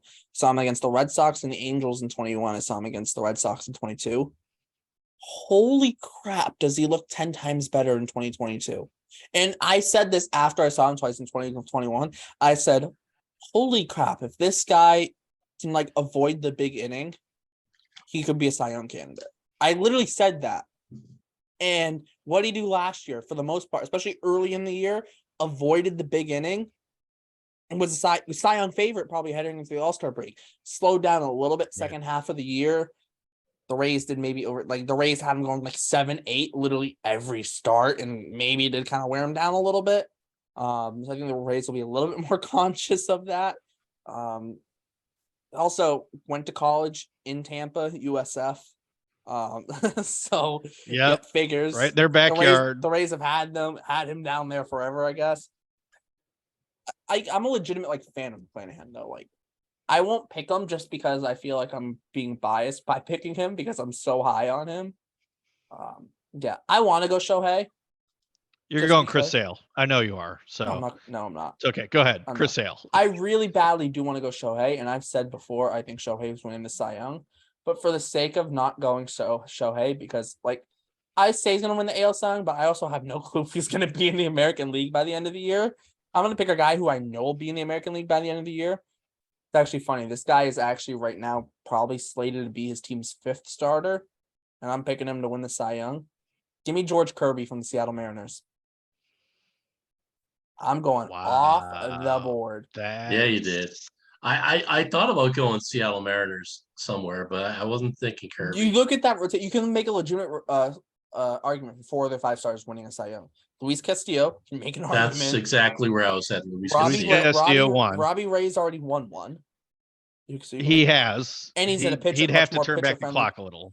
Yeah, but he's not true in a much more pitcher friendly ballpark than Toronto in Seattle. Logan Gilbert, who's the young pitcher. If you're picking a Mariners young pitcher, most people are going to go like 99% of people are going to go Logan Gilbert, and then you have George Kirby, who I think George Kirby was better than Logan Gilbert last year. Honestly, if I'm like, especially Kirby down the stretch, you take out like his first 10 starts, lights out. His last like 15 starts of oh my God, was he lights out?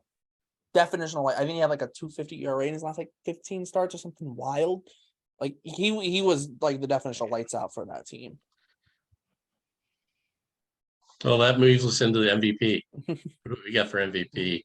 I'm obviously the last 2 we've not picked any Red Sox. We think this team's a good team. It's just not a spectacular team. I think we can be honest about that.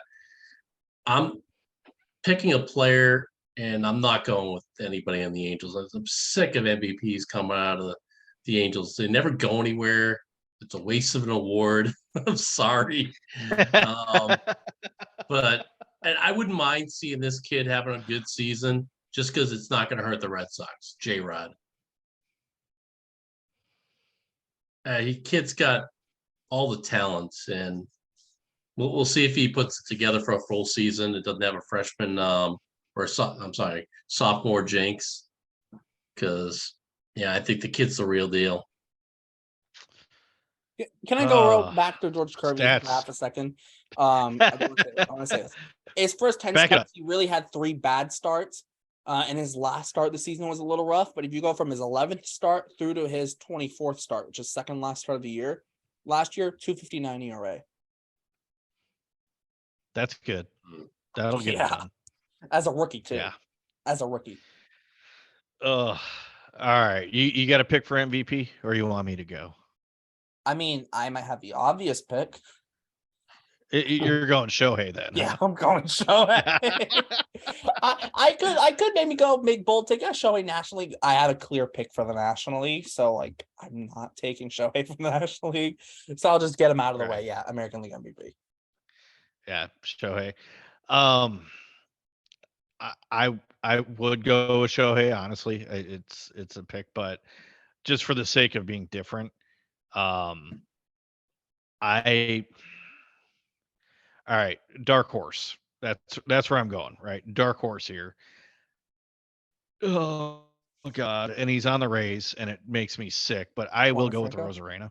Ooh, nope, not Wander. That is, Rosarena. I would have thought you would have said Wander Franco for Rosarena. Dude, Yandy Diaz had like legit MVP votes last year too, though. That's another wild one. Right. My like dark horse guy is just because he can't stay healthy, which is why no one ever says him. Byron Buxton. Mm-hmm. You just can't stay healthy. Same Luis Robert even too. Neither of them can stay healthy. You could say the same thing about Jose Ramirez too. I mean, but Jose Ramirez it's not because he can't stay healthy. I feel like he's peaked, and he's not on a great team to push him into the MVP. I think the problem with him though isn't that he's like had injury problems. like he has a really good year, and then it's like, oh yeah, but Shohei Ohtani's like doing what he's doing in 2021, right? Or it's like 29, it's like this year, and Aaron Judge hit like 50 home runs, or Mike Trout's being Mike Trout, right? He's always been like just second or third, right? And it's just like can't just break it and have like he's been like the arguably the most consistent player in the American League the last 5-6 years. If you can combine all the years and just consistency, probably been the most consistent guy, but he hasn't had that one year where he just takes that jump to be that lead MVP candidate. And I think that's what's kind of killed him in terms of winning an MVP. He just every year, like there's been a guy that just jumps ahead of him that was behind him the year before, and then the next year they jump right back behind him, and they just had that one jump year where win an MVP.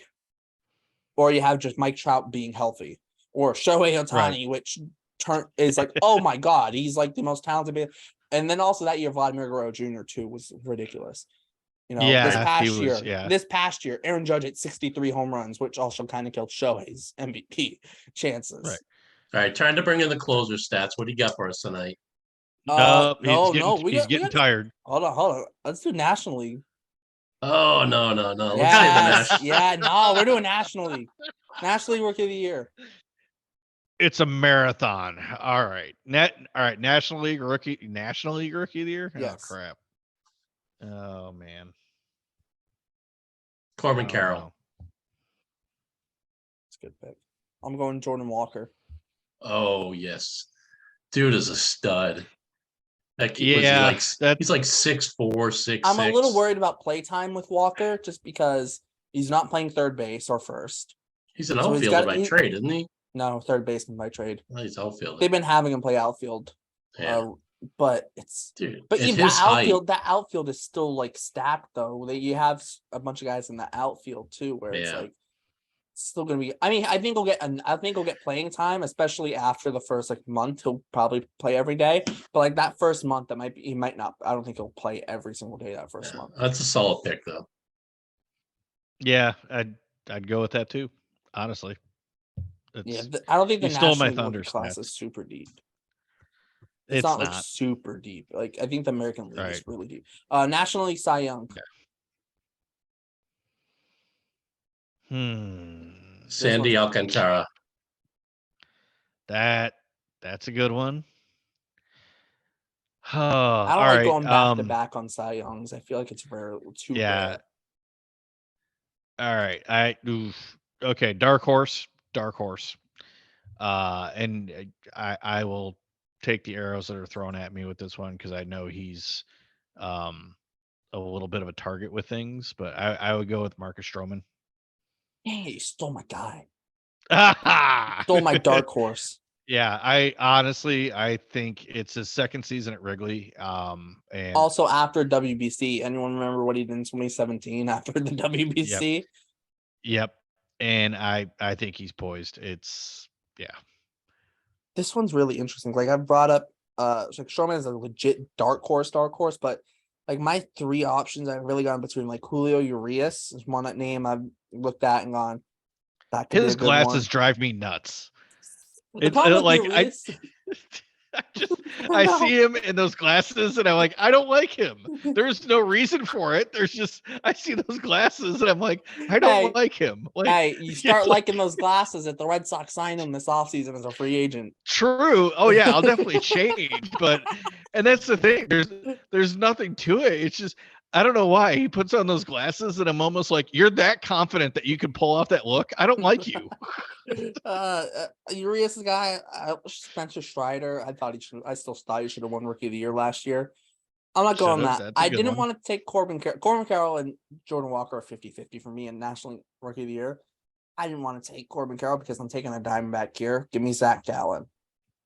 His second half of last year, he had like a 150 ERA the second half of last year. And what makes it even hilarious, if he wins the Cy Young, it'll be back-to-back Cy Young Award winners that the Cardinals traded for Marcell Ozuna. Yeah. Yep. Which is hilarious. And then the Marlins traded Gallen for Jazz Chisholm, which that's probably a win-win both ways. Although, because the Marlins have way too much pitching. Although I would say this too. Don't sleep on Corbin Burns because that dude is pissed at his team right now. Well, pissed he might get traded to the American League. I almost considered saying him for AL Cy Young. I'm not joking. I considered it. I was like, should I say Corey Birds for AL Cy Young just to Dude, say it? he is gonna pitch angry, like angry. What's hilarious? My fantasy baseball team, I have Otani, which is hilarious. I have Christian Javier, Nice. hilarious. I have George Kirby, which is hilarious.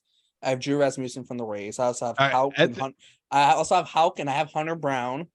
Okay, I have no idea how fantasy baseball works, but by the sounds of it, you like threaten to kill everybody in your league so that way you could I took draft so this much way. pitching. I took so much pitching early. Everyone else taking position players. I just took so many pitchers. So my AL pitchers, I have Otani, I have Jeffrey Springs, Christian Javier, George Kirby, Drew Rasmussen, Tanner Houck, Hunter Brown. That is definitely fantasy baseball. My National League pitchers, I have Marcus Stroman, who I picked up off waivers after the draft. Wow. Yeah, exactly. That was. Are you playing with blind kids? I have Spencer Strider. I have Julio Urias, and I have Zach Gallen.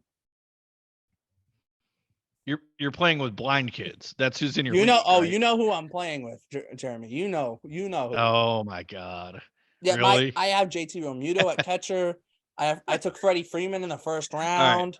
I have Andres I'm no longer Jimenez. surprised. I have Andres Jimenez, Ty France, Wander Franco, Byron Buxton. I have Yoshida and Verdugo, Yandy Diaz. I got Luis Arias on my bench, Brandon Donovan on my bench. Did everybody else just pick Red Sox players? No. I'm just curious at this point. I have Josh Rojas and the D-backs on my bench. I have Hassan Kim. I have Travis d'Arnaud. The hope is I'm dropping d'Arnaud.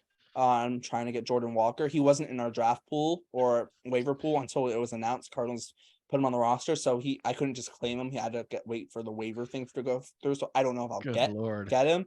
But if I don't get Jordan Walker, I'm gonna pick up Edward Cabrera. So All right, back to MVP it is. National League MVP. Some of us have to sleep before the next day starts. MVP. I want to go last in this one. I have a fun one.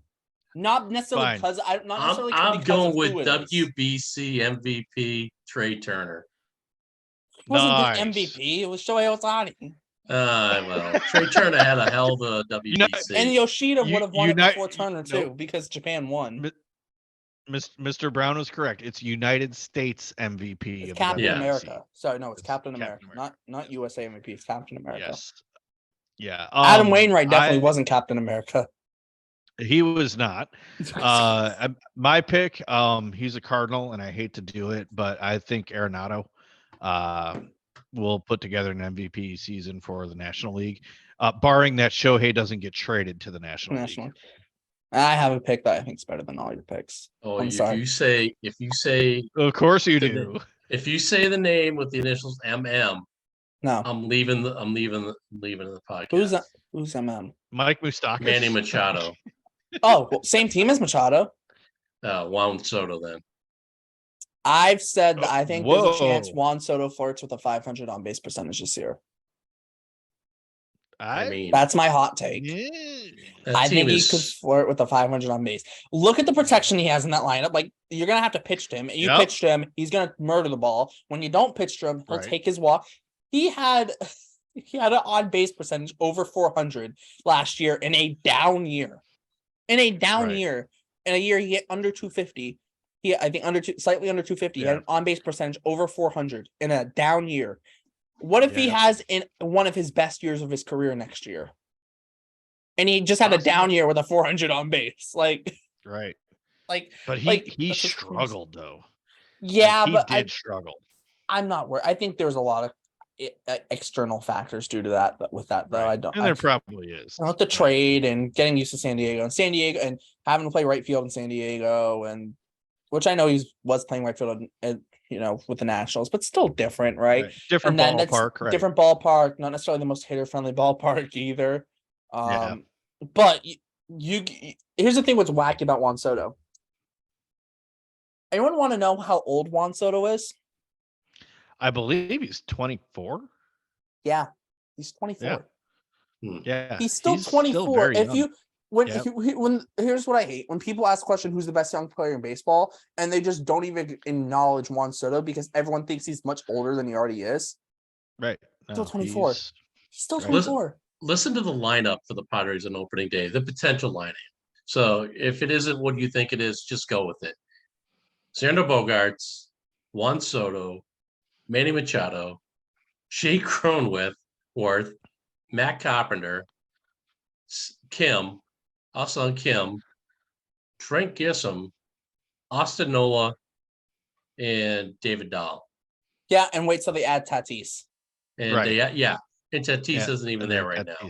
He'll be Right. back at the end of April. So your top 6 are just pretty scary. That's a stupid. That That's looks stupid that looks like an AL lineup. Yeah, not Nelson an NL Cruz is lineup. on their bench too.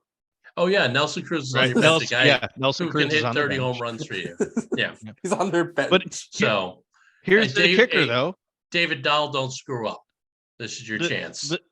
The Dodgers are still going to beat them. Yeah, No. because their rotation, the Padres Right. rotation, there were Nick Martinez, Michael Wacha, and Seth Lugo are their 3, 4, 5 of their rotation. I don't trust that. Right. Now I know No. Musgrove will be back at some point, but still, He will. it's Yeah, still he will, that's still and rough. And they still have Snell, right? Yeah, Darvish, Yeah. Snell, then Musgrove once he's healthy, but You don't think Mart- San Diego will go out and get a pitcher yeah, sometime maybe this at year? the deadline. But I think Yeah, the they will. Dodgers. I think the I mean, I Dodgers. don't know the who they're deadline, I don't know who they're going to deal. They have nobody left in their friggin' Yeah, they farm do. system. No, they do. I mean, they've got rid of their They highest do. prospects, though. They have Jackson Right. Merrill, who still has a lot of trade value. He was I the one mean- guy they kept. And then they just have Ethan Salas, who just paid like Right. $5 million as the top international I'll free put agent. it this way: they could go stupid and trade like the whole farm on Corbin Burns, and they would. I think do it. Otani's more likely Because yeah. man, because then Yeah. they can try and negotiate with him up until Right. the end of the Him- season. and they, him and with they at you, least- Darvish. dude. Yeah, Yeah. Darvish is there. But also Yeah. too, not even that. It's the fact that their DH spot is going to be open. Right. Guess what? They could use another starter. Why not just That's fill true. it with one player? Right. Well, we all know that Shohei's going to sign with the Red Sox in the offseason because of the connection with Masa and that. So I don't really care Ah, where the he goes Cardinals- this year. The Cardinals with Newt Bar are 'cause- going to be Nah.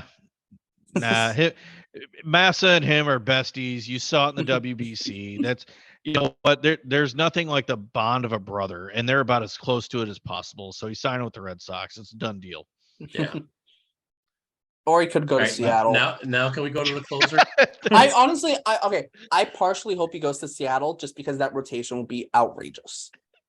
That rotation. If he gets traded to Seattle, I'm okay with that. Use him for the rest of the season. My pipe he's dream is coming to to get fa- traded to the Rays, so then the Rays have to trade away their whole farm system. He's coming to Yawkey Way, and I will call it Yawkey Way. I don't give a shit what those pink cats say. It's Yawkey Way every day to the day I die. Suck it. Oh man. I hope he goes to the Rays just so they have to trade away their whole farm system. Yeah. All right. Yeah. Although they the Rays still are not have doing Wayne. that. No, What do you they got for won't. us stats? I don't have much, honestly. We're keeping it. Gonna save the good stats and chats for All when right. everyone's I got here. one for you. Oh. Name the All right. player. Name the player that was born in the 21st century. Wander Is it Franco. 21st century? Are we in the 21st century? Yes, 21st century. Yes, And it's we are. Wander Yes. Franco. On the Red Sox. Tristan Casas. I don't know. Yeah. Born in 2000. That's not are- 21st century. That's not 21st century. Oh, you're right. But Really? yeah. Brian Bayo. I don't know. No. I mean, he's the only one born in the year 2000. Bayo was 99. Damn technicalities. But it's just the fact that we're old as shit. Okay. Maybe. Connor Wong's right, so- old. No, he's the only one born in 2000. Yeah, that is weird. All right, I do So- actually I do have a stats and shots. Dude does not look All right, that go young. for it. I gotta load it up though. Give me like 2 seconds What to do you load got? it up. The All right, Bruins I'll give you lost 2 in- seconds because Yeah, the Bruins lost a national tonight, just so you know at home. I'm going to call this out with Brian Bayo. Dude is going to have a Hall of Fame career because he was born in '99, which was the greatest All-Star game in MLB history because of where it was, and Pedro and what he So did. there you go. That's my question for anybody, the 5 people that watch this podcast. What happens first? Will the Red Sox get an All-Star game, or will David Ortiz get his statue?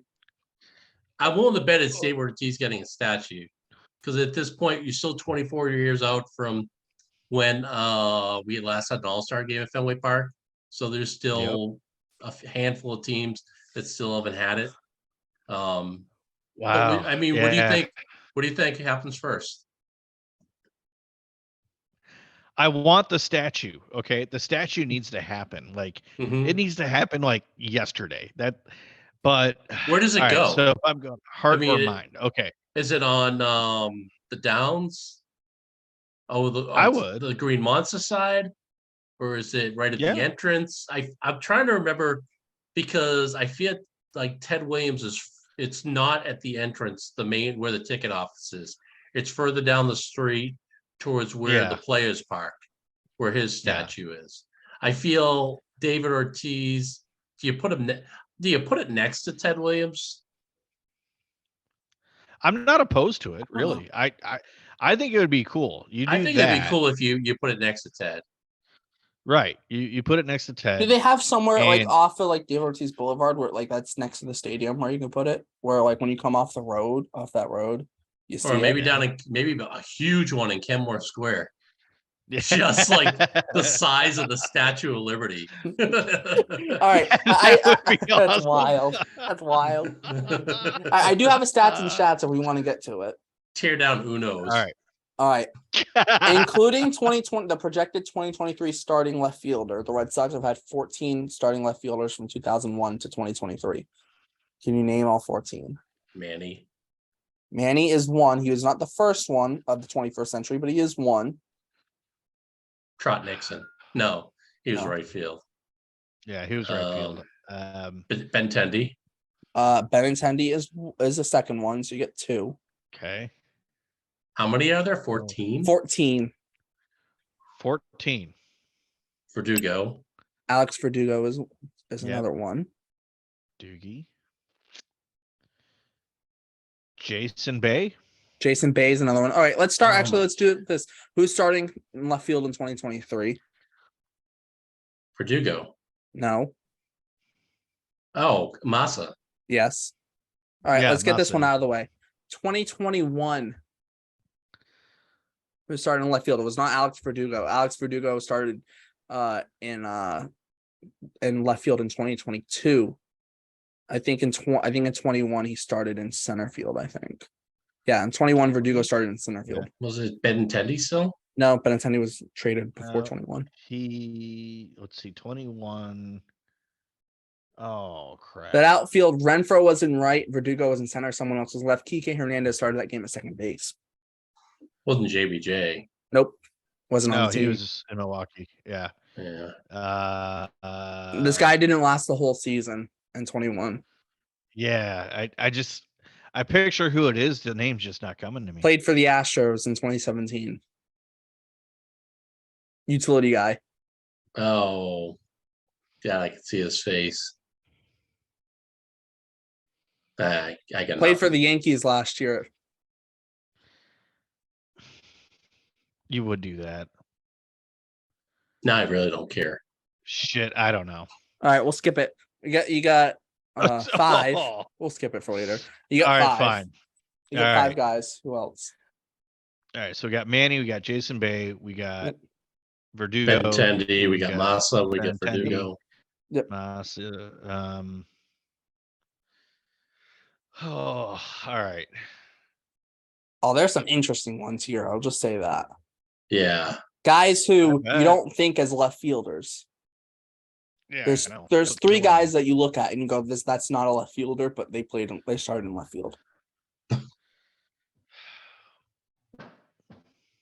Shit. We've had some bad teams in the last 10 years. We have. I know. That's what's killing me too. Like, God. I'm trying to think of like 2013. Who the hell was in left field 2013? In 2013, it was a guy who eventually ended up being a center fielder, if I'm right. Because we know it was 3 little birds in right field. What? What would you say, Mr. Brown? Who was the guy who did the lead up to 3 little birds? Oh, He Victor played Menard, right. He played right field. Yeah, 2013. Um, Who was the 2013 center fielder? Because that one year he did start in left field.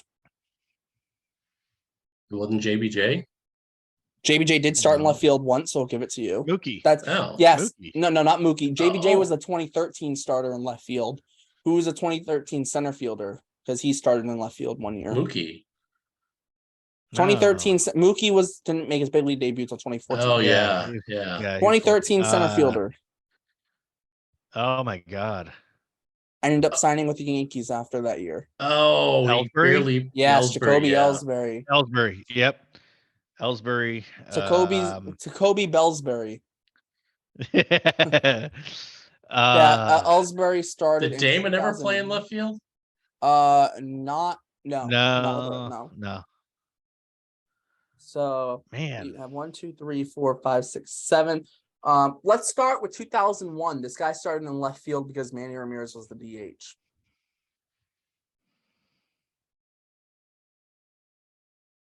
Bueller. No. It was a joke, guys. It was a joke.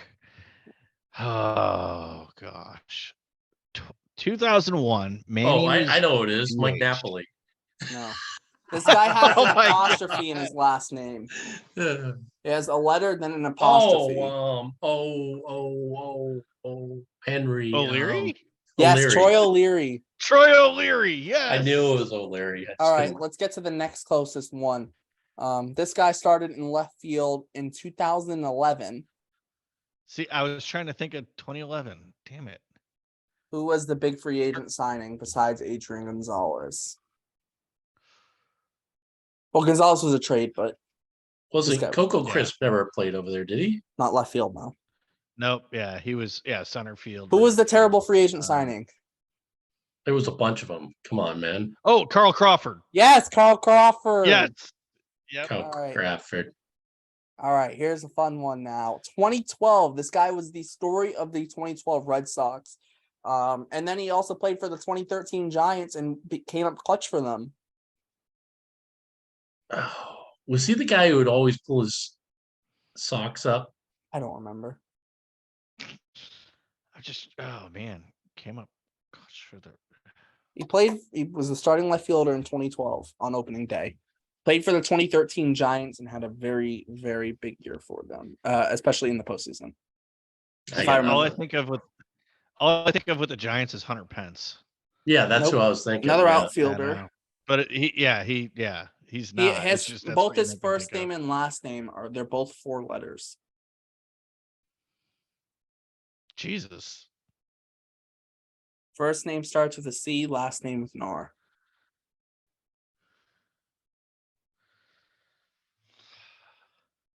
The Crap. second letter in both his first and last name is an O. So the first name is C-O, and then 2 more letters. Last name is R-O, and then 2 more letters.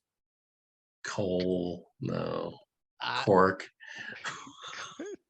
The last I don't two, know. last 2 Comb. letters of his last name are the same letters. Mike Napoli. First name's Cody. What's his last name? I have no idea. You gave me I the don't name. know. Cody Ross. I don't remember him. I don't either. No, Wow. Wow. never heard of him. Wow. There's a void. That's a void right there Yeah. for me. Yeah, dude. 2012 Red Sox left Dude, field. Cody Ross It's won the Mandela NLCS effect, and- Jeremy. It's the Mandela effect. Dude, It is. Cody Ross was with. Sorry, no, it was the 2010 World Series with the Giants. Never mind, that he was with. See, you're giving us false information now. I'm trying to do and off the top of leading my us head. in a wrong. How many we got direction. left? It's the same thing. He won NLCS MVP. I was gonna say that. That was gonna be the next clue. You have. All right. How many left? You have 4 more left. Mike Greenwell. No, let's go back to 2021. This guy played for the Astros. Like I said, had a beard. In 2021. Played for the Red Sox for 2021. Got DFA'd midseason because he was bad. Utility guy And he played for the Astros. in 2017 and had his best year in 2017. He went to the Twins before the Red Sox. Went from the Astros to the Twins and to the Red Sox. First name starts with an M. Rhymes with Darwin. Marwin Gonzalez. Yep. Yep, Marwin Gonzalez. Marwin Gonzalez, your 2021 He was starting. bad. That's right. You were right. He's bad. All right, this one should be an easy one. Utility player. What year? I think late 20. We don't talk about 2020. Before Benintendi. 2016. 2016. Utility guy. Nice. Brock Holt. 16. Yep, Brock Holt. Nicely done, Jeffrey. All right, you got two Nice. more. Let's start with the easy one, at least I think. This guy started in left field in 2015. Was the first game he had ever played in left field was opening day. Mike Napoli. Victorino. Victor Martinez. This guy had never played, to my knowledge, hadn't played outfield before 2015. JD Martinez. He was the guy Pedro who was in the Pedro Red Sox. He was Martinez. the guy who was in the Red Sox system with Dustin Pedroia up the middle and got traded to the Marlins in the Josh Beckett and Mike Lowell deal. Oh, Hanley Ramirez. Yep, traded along with Anibal Sanchez. Yeah. Yep. So there's that. Hanley Ramirez. All right, last one. This guy was on the 2013 Red Sox. He started in 2014 in left field. He was known for his pinch hitting abilities, especially in 2013 off the bench. Ellis Burks. No, it was like a Mark Bellhorn type guy. Obviously, that's 2004. But I remember he hit some home runs. Didn't he hit some home runs? I had a couple pinch hit home runs. Yeah. I don't know. I don't remember when, but yeah, I remember him hitting a couple pinch hit home runs. But he was like a 200 hitter, and he was like a Bellhorn. He hit home runs in the playoffs. Just pinch hit bombs. Never he had started. a beard too. Yeah, he had a beard. It was like a whitish who blonde. didn't? Yeah, but not a big guy. Played some first base and corner outfield, which was left field at Fenway because he wasn't playing right field at Fenway. Mike Napoli. First name is Mike, but not Napoli. Oh, man. Last name starts with the C. 4 letters. Wow, now I'm Mike. I think you wore number 37. Don't at. Yeah, wouldn't.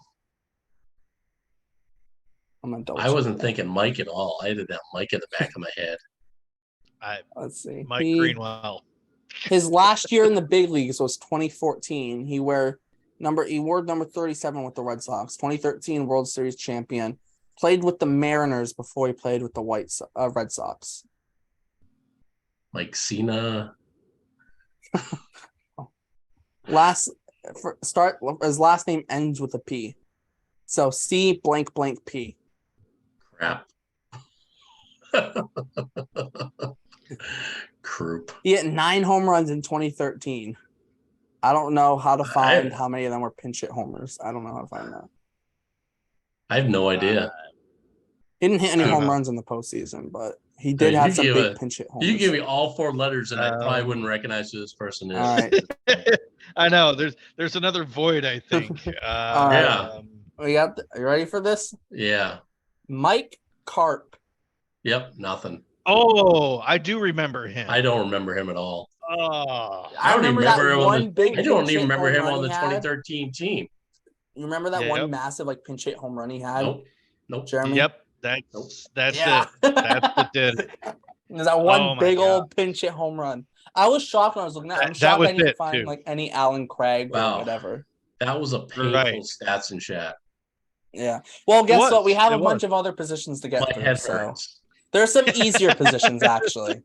There's like a position like I don't know, like catcher where there's literally Shortstop. there'll only be 8 guys. Shortstop actually there's including That's this year 12 challenging. guys. 12 guys. Yeah. I think. F, F that. No. Because Nomar didn't get a lot of starts because he had injuries and then he also got traded in 04. So from 01 on. Yeah, he was Mr. Glass. Yeah. Right. But you have like Orlando Cabrera's in there. No. Yeah. Non-opening day starter. True. Yep.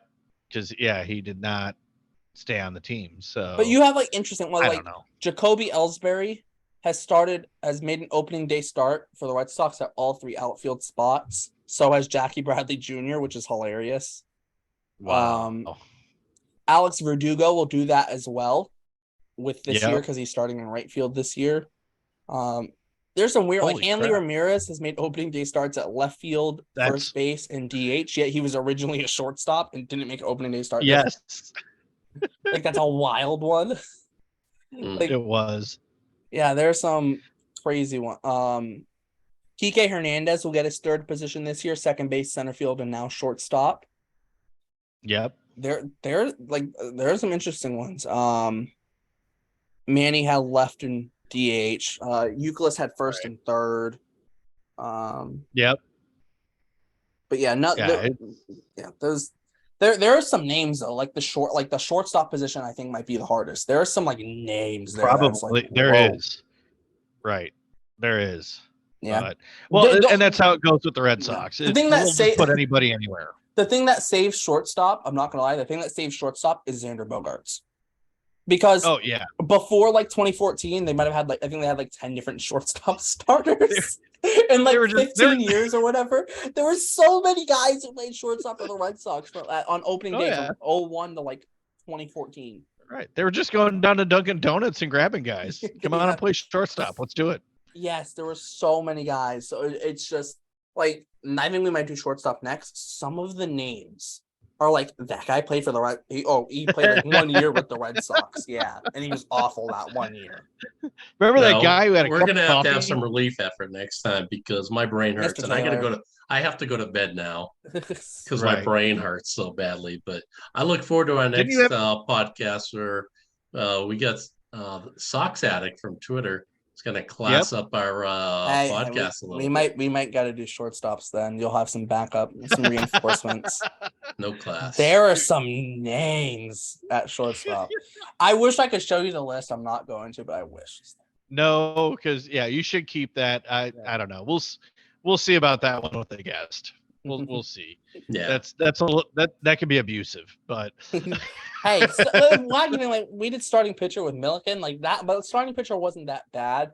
Like the real like bad name that like everyone didn't think of was David Wells. Because who thinks of him as a Red Sox? But like after that, it was like Pedro, then Wells, but then it was like Schilling, Daisuke, Beckett, Lester, Buckles, Price, Porcello, Sale, Evaldi, Kluber, like because Kluber's in there. Like they're like those names aren't crazy. Like left field, like there aren't a lot of crazy names. Like O'Leary, okay, but like Manny, Jason Bay, Ellsbury, Crawford. Then you get Mike like, Carp was a pretty wild name. Yeah, but then then you get like Cody Ross, then Jackie Bradley, who most people you're not gonna think of him as a left fielder. Then you have Mike Carp. I see the look on Jeff's face. Then you have Hanley. Then you get Holt, Benintendi. Then it's Marwin Gonzalez, and then it's Verdugo and Yoshida. Or as Jerry, we should do. In the next couple of weeks, we should do catcher because catcher, I don't feel like it's not is going to be as hard. Yeah, no, it's not. Let's take a step back. And then like two. No, we're doing shortstop next. We're getting shortstop out of the way because I don't want to have to keep staring at that. All right. No, but oh my gosh. Although the only thing I wish is we still had Jerry Remy so he could say Yoshida. Yeah, every opening day, there aren't many people that I wish that I could have one more day with. Rem Dog is definitely on the top of my list. Every opening day, I miss him. I miss his voice. I miss his character. I miss his personality. I miss his laugh. I'll be thinking of you, Rem Dog. Off the Monstah. Off the Monstah. Yeah. We probably could have got him. We could. Rem Dog? Oh God. Yeah. With our name, we could have got him. Yeah. I know it. Yeah. We have I tried finding a clip of him saying like off the monster. Because with this accent it worked perfectly, but I could not find it for the life of me, and I'm not trying to watch like a million hours of games just to find it. I'm not that I'm not ruining my life just to find one clip of him saying it. I mean, we could find any clip of him and put it like it's a prelude to our, well, maybe not this podcast, but the next podcast, which will be on opening day. Right. Well, I think we're recording on opening day. It'll be up the day after opening day.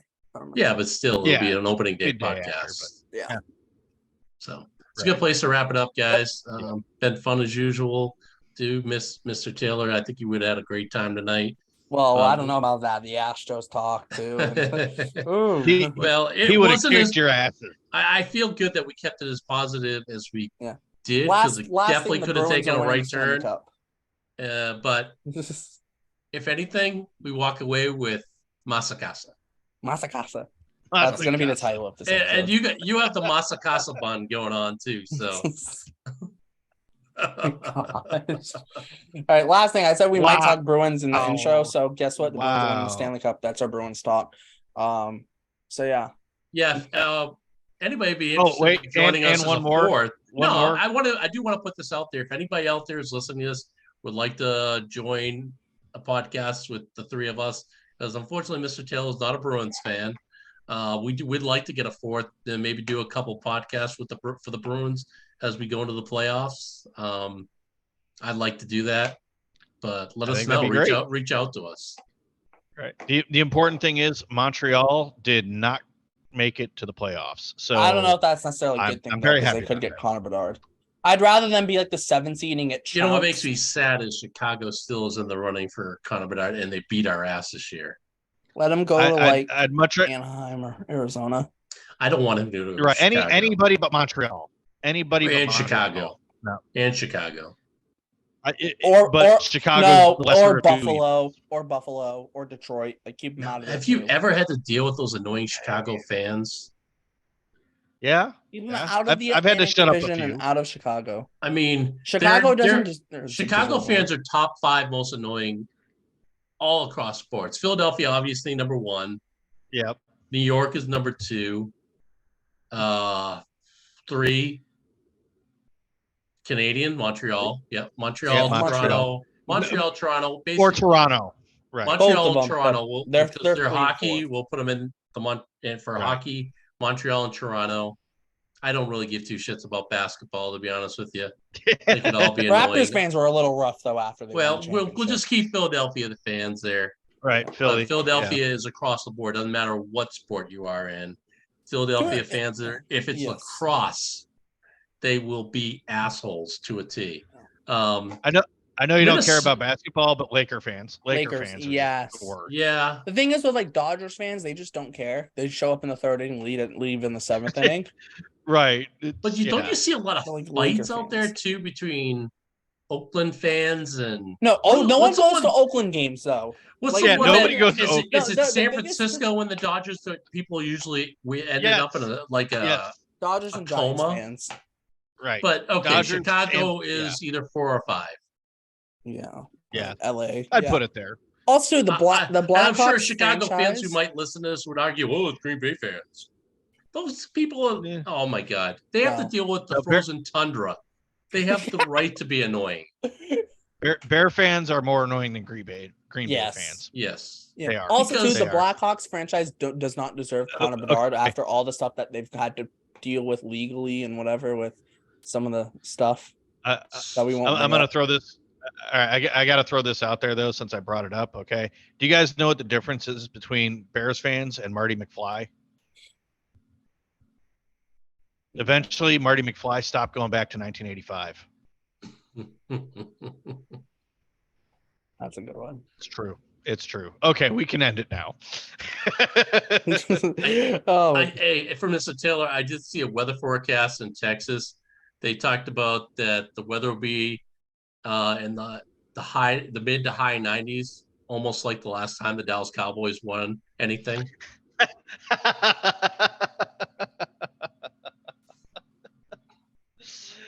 We could go all night, but we probably won't. Yeah, let's cut it right there. All the right. oxygen's not getting up to the brain. I might say something, and before you know it, we're canceled. There you go.